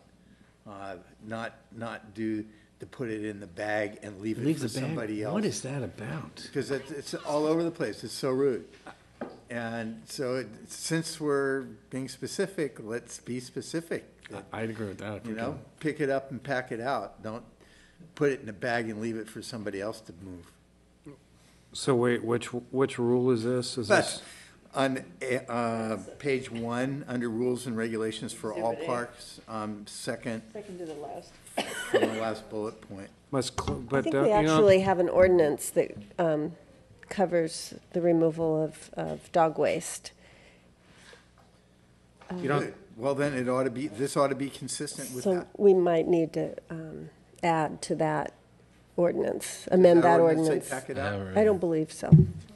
You don't think saying a dog owner I don't mind if it's in a garbage. If there's a garbage can there, That's fine. as long as it's Put not it left. away. Yes. Don't leave it for somebody else.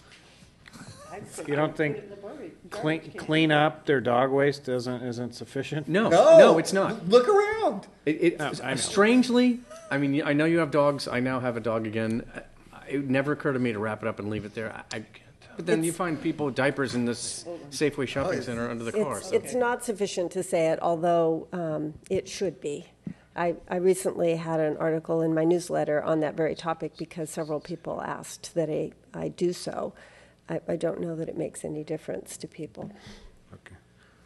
I just to go to the municipal code, there is in 5-1.04 dogs owner's responsibility to remove feces.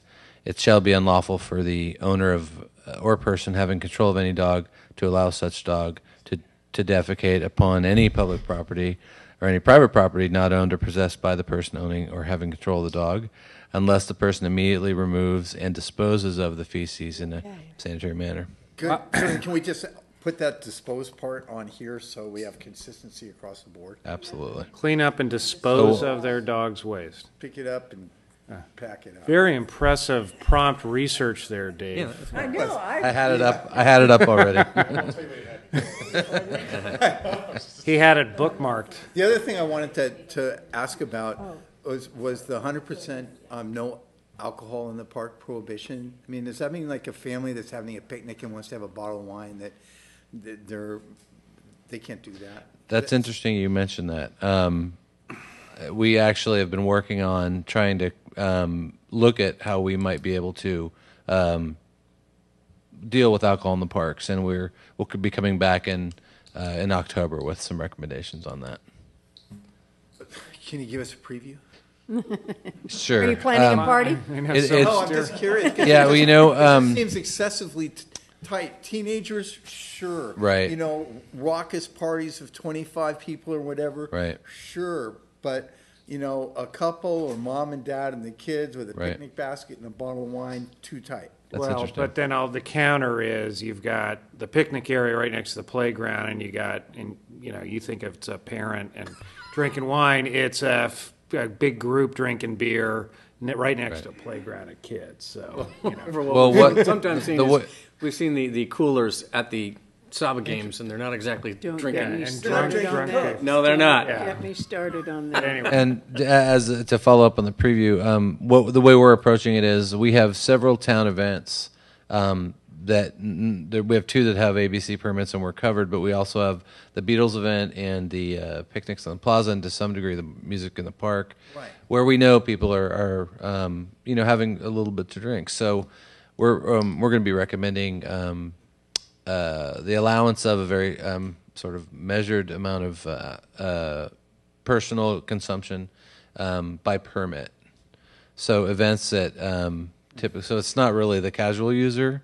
And I'll do some research to see if that exists somewhere, some language, because typically it doesn't. The norm, sort of standard, is that there's no alcohol in parks, but it's not really enforced anyway. Correct. Mm-hmm. For the That's part of the. It's like if we're going to have rules, right, we want to have rules that people respect. And that will, more or less comply with. And if going in, they're not reasonable, people aren't going to respect them. So that's just the only question I had about the blanket alcohol prohibitions. Aside from Do that, a little research. Yeah. pick it up and pack it out. I'm fine. Question. Yeah. we'll add that to the discussion when we come back. Okay. Dave, am I correct in that in San Anselmo there are no off-leash dogs except in the parks, except Monday through Friday before 8 a.m., Saturday, Sunday before 9 daily, except in the dog park? Dog park. And then we have some off leash. Well, the open space parks have their own rules, and they can be in the open space under voice control. And then obviously the rules that are stated in here about memorial. And is it not true that in Corte Madera they have no off-leash at all? Yes. They actually don't allow dogs in parks at all. You can't even walk through a park with a dog on a leash at this point. Interesting. With a leash? Okay, all right. Thought I remembered that. Dave, under the open space park rules, yes, the bicycle ones. So it's the last bullet point on page 1, and then continuing on 2.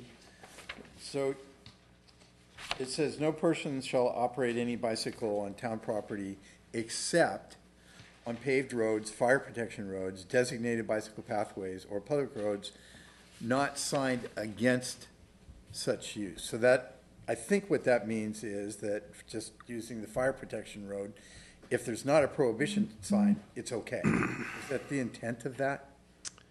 This was something I had. It seems self-contradictory here between that sentence and then the one that starts with furthermore, that says no person shall operate or possess any bicycle anywhere on town property, including trails, unless signed specifically to permit.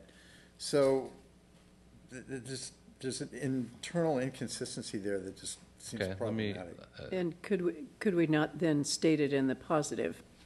It will be only on, instead of saying no one shall operate. Well, it says no one shall operate except, and then so it gives the permitted ones, but then the next sentence says, furthermore, nobody shall operate or possess elsewhere on town property unless signed specifically to permit. So I keep reading that and I having problems with it. So it just seems a little, it could be written more clearly. Right. Well, it's paved roads, fire protection roads, designated bicycle pathways, or public roads not signed against such use. Right. But then the elsewhere on town park property, including trails, unless signed specifically. So I think it's covering the rest of the town park. Yeah. No, it's clearly, it is. It just seems right. The way it's worded is kind of confusing. That's very legalese. So anyway, I wanted to point that out. Okay. Well, if there's any suggested change that would achieve the same outcome, we'd be happy to make that change before we go to adoption, right? Okay. Yeah. All right. So then,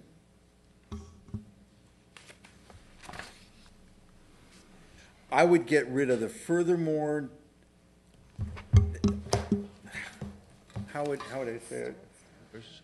It is not permitted to operator. You know, I would just sort of, I think I would say otherwise.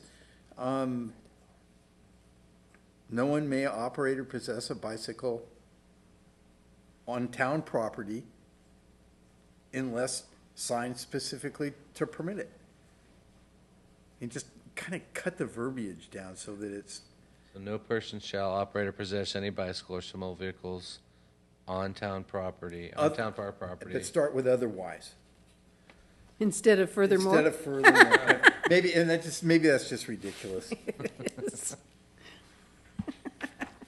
It's just, you're giving a freebie on one hand, and then you're saying, well, you gotta have a sign on the other hand, and Right. it just. It is Otherwise sort of makes no twisted. sense. It twists. I mean, it comes out with the right intent, but it is very Lacking in I balance. think it came from the county. But then aren't we trying to enhance bike riding as opposed to? Well, this says you can't go through the landscaping, and this is just sort of the stay on where here's where it's acceptable to ride. And then I think it goes on to say, my interpretation, I hadn't even, tell you the truth, looked at this piece, but my interpretation is then it's trying to protect other parts of town parks. Right, trying to protect other territory where you don't get the freebie, that's all enumerated there, saying you only get to go if you get an explicit thumbs up, Exactly. you get to go. Right. And so I know, yeah. Nobody's gonna care except for now. So leave it as is? I guess. Okay. If it becomes a problem, I'll just have it. Yeah, we Wordsmith. can bring it back. Okay, yeah, if that's something we really want to change, Okay. take some time to think You it through get it. somebody riding their truck across, you All be right, sure and let us know. I'll entertain a motion to approve the resolution. I would move. As amended. As amended. And that would be on the rules to clean up and remove Yep. dog waste. Remove and dispose. Pet waste. Yeah. Iguanas. In the I other have one, an it iguana. just It it says said dog. clean up and dispose of. Okay. And then the sentence starts with, furthermore, we'll change it to otherwise, no person shall operate or possess any bicycle or similar vehicle elsewhere on town park property unless specifically signed Yeah, Yeah. that's way better. to permit such operation. Yes. I would move, we Move. approve as amended. Second, All what a in, difference a word makes. all in favor signify by saying aye. Aye. Yes. Opposed? Okay, and then the next is we have that we entertain a motion that we introduce and waive the first reading of an ordinance amending Title 11, Chapter 1 of the Municipal Code regarding regulations. So moved? Second. All in favor signify by saying aye. Aye. Opposed? All right, And then I'll read the title. okay. Thank you. Town of San Anselmo Ordinance, an ordinance of the people of the Town of San Anselmo amending Title 11, Chapter 1, Regulations for Parks and Playgrounds. Great. All right. Next, we have Number 9. number 9. It's to approve a lease between the Town of San Anselmo and Central Marin Police Authority for lease of the first floor of Town Hall, agreement to allow sublease of a portion of the premises, and sublease to the Marin County Sheriff's Office for use of 1.5 offices. We have a staff report. Do you want to give it? Sure. The lights aren't bright enough in here for me. Do you want me to turn the other lights Yes, back on? please. So the first item is the Well, look much better on camera now. Very good. Thank you. to authorize the lease agreement between CMPA and San Anselmo. The town of San Anselmo is a house cleaning item, and so that is the first item before you to approve that. And behind it, we received a mutual aid request from the Marin County Sheriff's Office a few months back. They currently house multiple deputies at the trailer in the Kentfield station on College Avenue. They have to move their trailer, and so they're going to keep that trailer and move it across the street, still house their Kentfield deputy there. But we've been working so closely with them and working well, an opportunity came up where they asked us to potentially house, at any given shift, 1 to 2 deputies at our San Anselmo station. And so that is before you today, and that is the background for this lease. I'll tell you that as we've looked at improving our policing over the last few years, one of the things that really jumps out to me is the pockets that we have down the Sir Francis Drake corridor, starting in Green Bay, Sleepy Hollow, Francisco. You go down Sir Francis Drake and you have these pockets. The county has 1, sometimes 2 deputies in the area, and so we help each other daily, routinely. This is an opportunity to house those Sir Francis Drake deputy or deputies in our San Anselmo station, where they start their shift and they end their shift here, and see where it takes the relationship of starting to work together, helping each other on mutual calls where we share jurisdictional boundaries. And so it's not safe to speed around a highway patrol person? It will not be safe to speed behind a highway too patrol. bad. Something else that we're doing Or sheriff, pardon me. on top of this, but CHP also, CHP for the unincorporated area does the traffic, handles traffic enforcement for the county. We're actually having a joint staff meeting with their sergeants and above for CHP. They also have one CHP unit that works Sir Francis Drake all the way to the coast. And so we're looking at areas where we can help them. We can clearly help them in Sleepy Hollow and Green Bay to help their one deputy or CHP unit. And I think they can help us at night, and they can help us with traffic. And so what we're going to do is the first thing that you'll see is in Sleepy Hollow on Butterfield Road. We're going to have 4 CHP units assist our 2 to 3 traffic units, and we're going to do education at the 2 to 3 schools, sending the same message and coming up with the same enforcement philosophy. And working together on all of Butterfield Road, and then getting the neighborhood group together and doing joint education with the CHP and Central Marin Police Authority side by side, sending the same message to that entire neighborhood. And so I'm really excited about it. But this lease agreement is actually the backstory that just builds that relationship. And we saw it with our dispatchers. You know, when you have people sharing and working side by side, you start to help each other a little more. You start to work together and really learn the strengths and weaknesses of both sides. And so I'm excited about this. I hope you are too and agree with it. Just to be specific, on day shift, you'll have 1, possibly 2 deputies that'll work out of the station. And at night shift, like right now, you have 1. And so this is where they report, they get dressed and undressed. They a majority of the time will be out in the field, but you will see, if you approve this, you'll see a deputy working out of the station. We've allowed them 3 parking spaces. Mm-hmm. And so that is within the current footprint of our law enforcement lot. So. Okay. Further questions, Kay? I do have a question. So what they do there is their regular police work. That's correct. That they'd be doing in the regular office. Okay, my question is, other than the additional police people, what do we get out of this? Who pays for the painting? Who pays for the carpet cleaning? Who pays for the wear and tear? Is that our responsibility? Is that your responsibility? You know, it's sort of like leasing or renting a room to somebody. Okay, if they want to put a picture up and then the thing falls down and the room needs repair, who pays for that? It's a good question. For my mentality going into this would be we're being good neighbors. They're really, what they're doing is they have 1.5 office spaces, so they're not bringing suspects into the building. It's a very minimal footprint on our building, and so as far as I'm concerned, that would be the responsibility of the police authority to handle that. But as we go, it's being good neighbors, and so I'll tell you that the sheriff's department has brought their IT network in. They have upfronted a whole bunch of cost.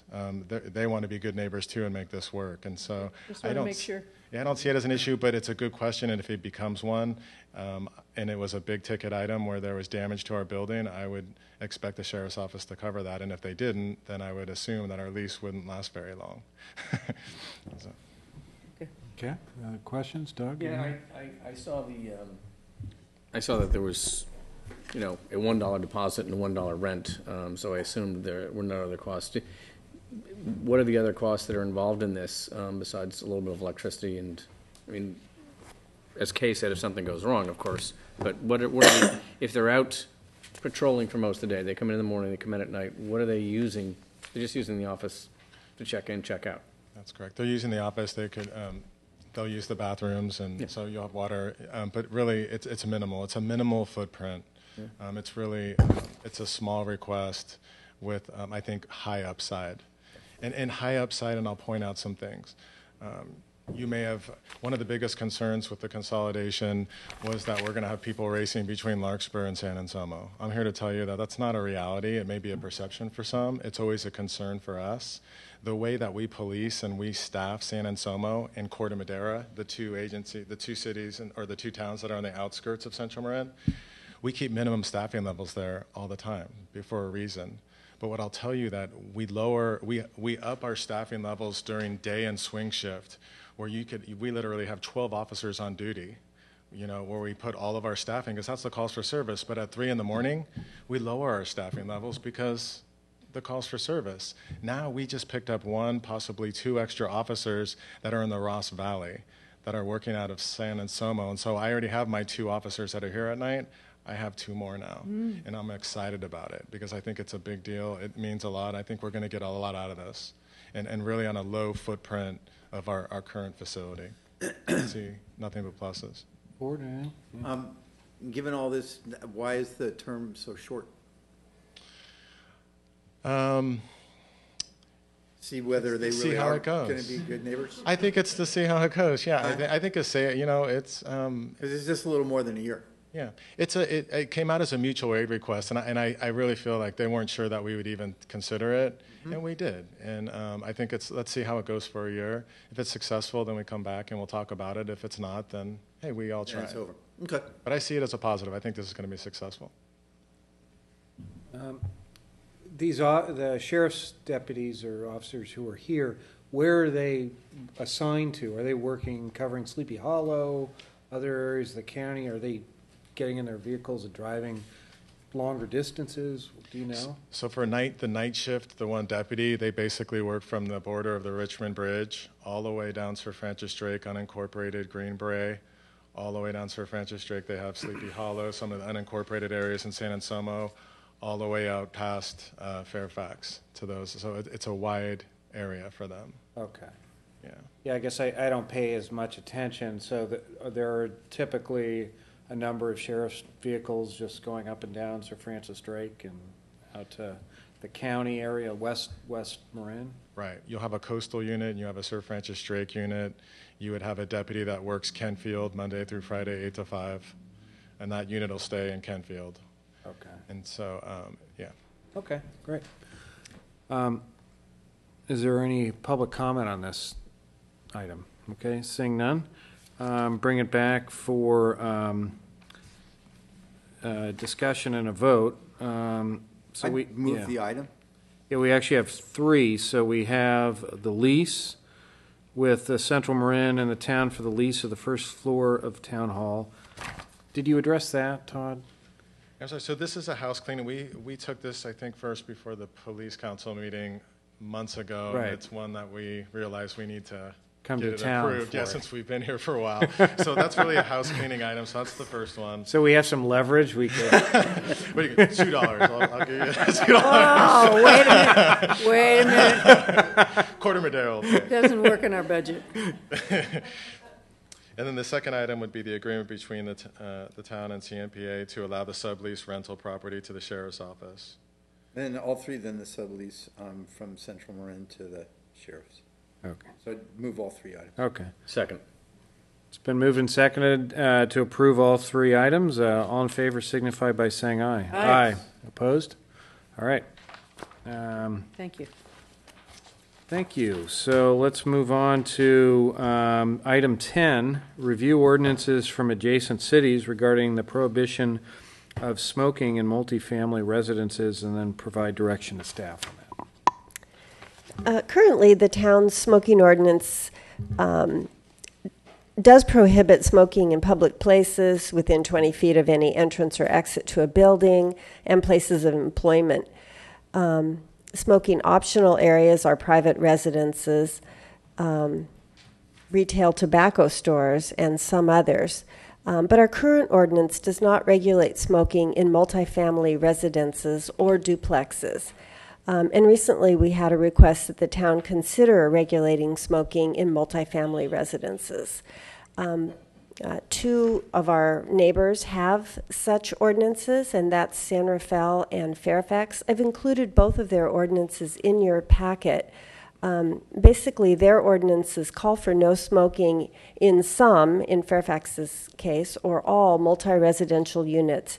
And they also include a prohibition on smoking in common areas, although landlords do have the option to designate smoking areas that are on the property but subject to certain restrictions. So the action tonight would be to review the multifamily smoking regulations in our neighboring cities and provide some direction to staff as to what you'd like us to do. Okay. You have questions for? Who raised it? A neighbor who was written letter to all of us forward regarding smoking. I don't remember the exact address. In her multifamily. And she is here in the audience. Okay. Oh, great. So I think we can ask for public comment. Maybe we'll get a better. Glad you could come. Okay. Are you able to, and I think you probably describe it better than I can understand by just reading it, the real differences between San Rafael and Fairfax? How much more it sounds like San Rafael's more restrictive. San Rafael's is more restrictive. Fairfax says that in a multifamily residential, 75% of them have to be no smoking. Okay. What about, so an apartment building, whether it's condos or Commonwealths. Condos or rental, where would, under both scenarios, would smoking be banned in the whole thing unless the unit designated a smoking section of some sort, or? Smoking in Fairfax, the way I read it, they require that 75% of the units have to be declared no smoking. So if they had 12 units, 9 of them would have to be no smoking. Both of the ordinances call for the possibility of an area to be designated outside that could be designated as a smoking area, as long as it doesn't overlap other no smoking rules. For example, 20 feet from a building, those kinds of rules. Because I'd heard concerns before about sober living places, to the extent we end up having any of or many of those, about the concern about smoking from that, people outside smoking and disrupting neighbors. Would those, do you have a sense of how those would be treated under this? If it's like, those are like short-term, I'm not sure those are people that are renting the units. They're there for a period of time, and whether or not they'd be impacted by this or not. Right. I haven't looked at that specific issue, and we could, if you decide to move forward. One thing I spoke with one of the assistant city attorneys in San Rafael about what's the reaction been, leading up to their adoption, because it is the strictest that I know of. And she said there haven't really been complaints. They had assumed that there would be a lot more resistance to it, but there haven't been any legal challenges or anything raised. And that many landlords have been very supportive of it because it sort of preserves their units and allows them to post no smoking regulations where it would have been more difficult in the past. Right. And she also noted that for any violations, the first complaints that go actually not to the city, so it's not a burden on them. It goes to the county tobacco-free group. So there's some assistance from them even after the ordinance is adopted. So after it's with San Rafael, if there's a complaint, who do they complain to? And It's then does somebody come out and I have to give you the bust name up the of smoking? Or what? It's the Marin County Tobacco Disease Control Program. Okay. And I guess they were very instrumental in getting the work done in San Rafael to get this put in place, so they would likely be involved if we wanted them to be here. Okay. All right, great. Okay, thank you. Yeah, Doug? Yeah, I spoke to Gary Phillips about this, and he wanted to be the most restrictive and get all of the American Cancer Society accolades he could. But I have my question is, and I read the San Rafael and Fairfax's, and they say smoking, tobacco, or other items. But seriously, what are we going to say about pot and medical marijuana and coming future non-medical marijuana. I mean, people are going to say, well, tobacco is one thing, but I'm just smoking up a doobie. So we might as well cross that bridge now. Do you know how that's addressed with like medically prescribed marijuana? I assume there is a medically prescribed tobacco, but I've never heard of it. Not yet. Yeah. There will be once we ban it, there will be. Or someone exercising their religious religion by smoking. It's belief, man.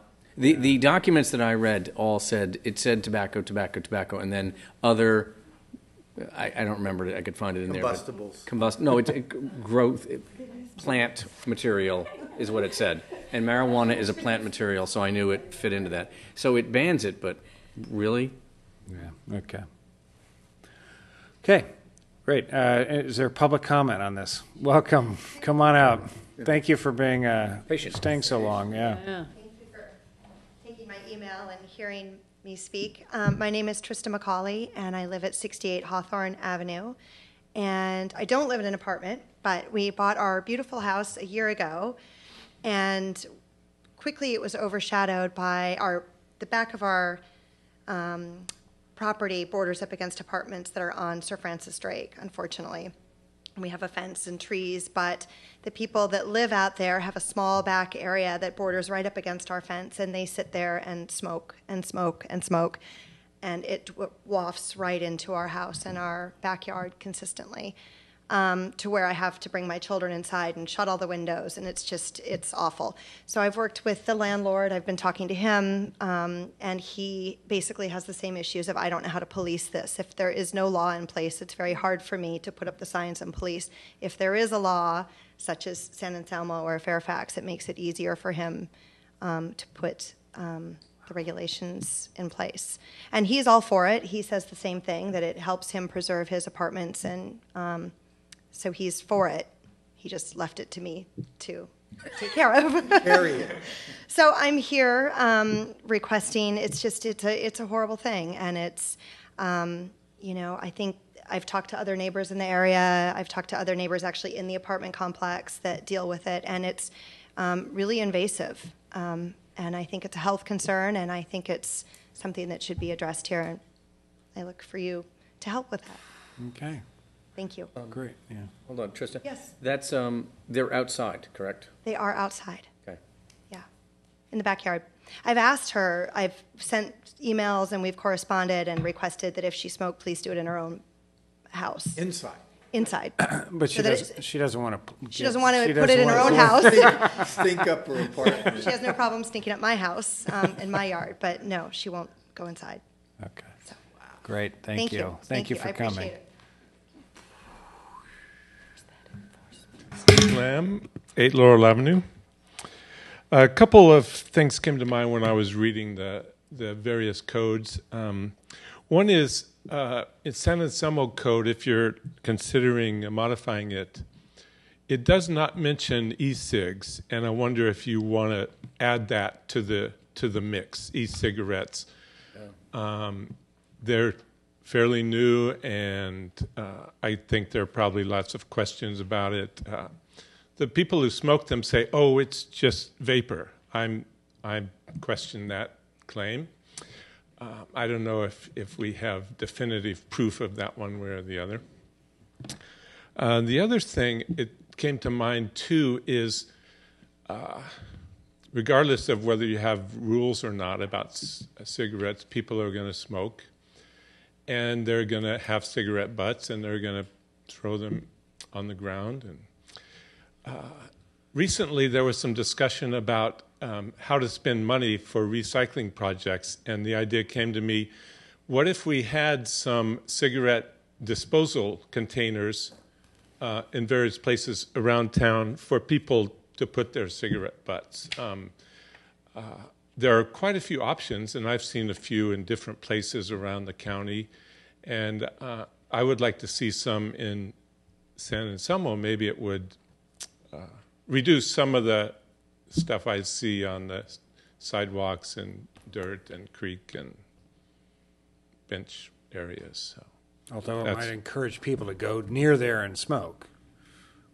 Right. That's the challenge, is how to, right. Right. But I believe that can be dealt with. That can be handled in some way. I don't know how, but that's right. That's the challenge. Yeah.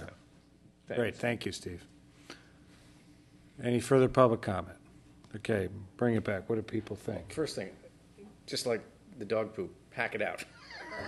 I want people to take their butts with them. Yeah.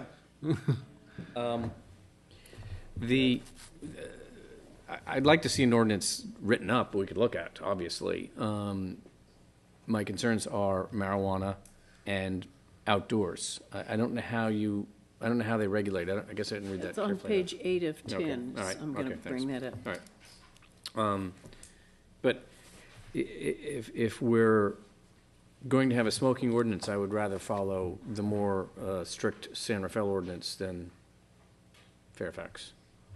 And I understand one of the concerns, and probably this is something you're thinking about forward, and I agree with. It does seem to always impact lower income people because they're the people who live in apartments. You're reading my mind? I'm guessing. Good. That's a concern I have, but it's also people who are lower income are also more susceptible to other people's secondhand smoke, and so, I'd like to see an ordinance written up. I don't know where I would go with it. I really haven't made up my mind on it. Okay. I'd leave the income discussion out of it, but on page 7 of 10 and 8 of 10 in the San Rafael, 7 of 10 begins to discuss outdoor designated smoking areas if one exists. And then over here on page 8, it talks about what constitutes an outdoor smoking area. And it's at least 20 feet from any unit or enclosed where smoking is prohibited by this thing. And a designated smoking area may require modification, but the area does not include and is at least 100 feet from unenclosed areas primarily used by children and unenclosed areas with improvements that facilitate physical activity. Then C, the area includes no more than 10% of the total unenclosed area of the multifamily residence for which it's designated. So there's some real clear definitions about what a smoking area can be or can constitute or can be constituted. So that's San Rafael. Just bringing that up. Okay. Ford? Well, when I was first thinking about this, I was one of the issues that my mind flagged with is an invasion of privacy. Mm-hmm. If you want to kill yourself smoking cigarettes, that you kind of have the right to do that. And even if you don't have the right to do that, it's an addiction of such profound proportions that people generally who are cigarette addicts don't really have any control about whether they're not going to smoke, because if they did, they probably wouldn't. But then when I heard Trista's story, that brought invasion of privacy to a whole new level. So my comments really are that there's a very rough middle ground in here somewhere, and I'm not exactly sure where it is, because it doesn't seem to be reasonable to me to legislate away one of the worst bad habits humans have going. It's not. I just think it's stupid to make something illegal that people aren't going to listen to. That's one side. The other side is that it's a really pernicious, deadly substance, and just because, say, I, for example, want to exercise the poor judgment to be a smoker doesn't give me the right to, or the scope of the exercise of that right should not mean that I trash out somebody else's, you know, pure backyard enjoyment. So those really are my comments, and I'm not really sure what the middle ground is in terms of the model statutes. I liked, or the examples. I liked Fairfax's, because I liked Fairfax's recitation of what all the harms are, and somebody really did their homework in terms of the police power justification for the imposition on limitation of individual liberty. And so I don't think that it would be smart to blanketly prohibit it. But maybe those specific carving out of areas where you can smoke that Kay referred to would do enough of the trick to cleave middle ground. And my thinking, like probably a lot of people, has evolved over the years on this topic. I'd always initially even, had a concern when I heard about ordinances such as this that it may impact more negatively renters and, people that don't own their home and they're living in apartment complexes, and it kind of just struck me that that might be unfair. But then the more I thought about it, it's everyone who lives in an apartment building has a right to be free from secondhand smoke as well, and they have no choice. They get stuck with this somebody in the unit next to them smoking like a chimney, and there's nothing they can do about it. And and I think clearly smoking is just become a public health crisis to a certain extent, and it's and I think the fact that San Anselmo, while we have an ordinance, it really has no teeth to it at all, and I think this is something I would strongly support, and I would support probably the more restrictive San Rafael model, and like add in the Fairfax descriptions of the potential harms. That sounds good, but at the same time, I would support bringing back a stronger ordinance along the lines of what San Rafael has, if we want to make it clear that it covers smoking marijuana. E-cigarettes, that's an issue for employers as well, that you've got some people trying to dodge the no smoking in employment situations by having e-cigarettes. I think it certainly should cover e-cigarettes. But yeah, so I'd bring that back. So and then Kay, I wasn't sure, what's your view of an ordinance such as this? Do you support an ordinance? I would definitely support a no smoking ordinance, and particularly as far as multifamily units is concerned. And I have difficulty with Fairfax saying 75% of the units can't be, you can't smoke in 75%. It says, but it says a minimum of 75%, and then all units may be designated non-smoking units. So maybe that's their out about it. But I have a son who smokes, but not in my house. He's known that since he started. And I had a mother who continued to light up until 2 weeks before she died. Okay. But no, I definitely support it, and we all travel, and we all know how terrible it is to walk into a room that says non-smoking on the door, and you walk into a hotel room, and clearly somebody's been smoking. You're like, wait a minute. Yeah, it said not smoking, but exactly. So I think that we've got to take a stand and put some teeth into our ordinance. Yeah. Okay. So, well, it sounds like, would you support bringing back an ordinance? Oh no, I do on support it. Santa I've got a philosophical ambivalence that I'm not sure how I resolve. Okay. But in concept, I'm supportive of an ordinance. Okay. So maybe if it sounds like there's consensus to bring back an ordinance along the lines of Santa Fe that we may end up tweaking, but. Maybe we could include champa incense in there too. Sure, okay. I'm not sure what that is, but okay. That's really nasty and you don't want to know. Don't tell St. Anselmo's. No incense. Not church incense. All right. That champa. Great. Well, there you go. Thank you very much. Thank you very much. All right.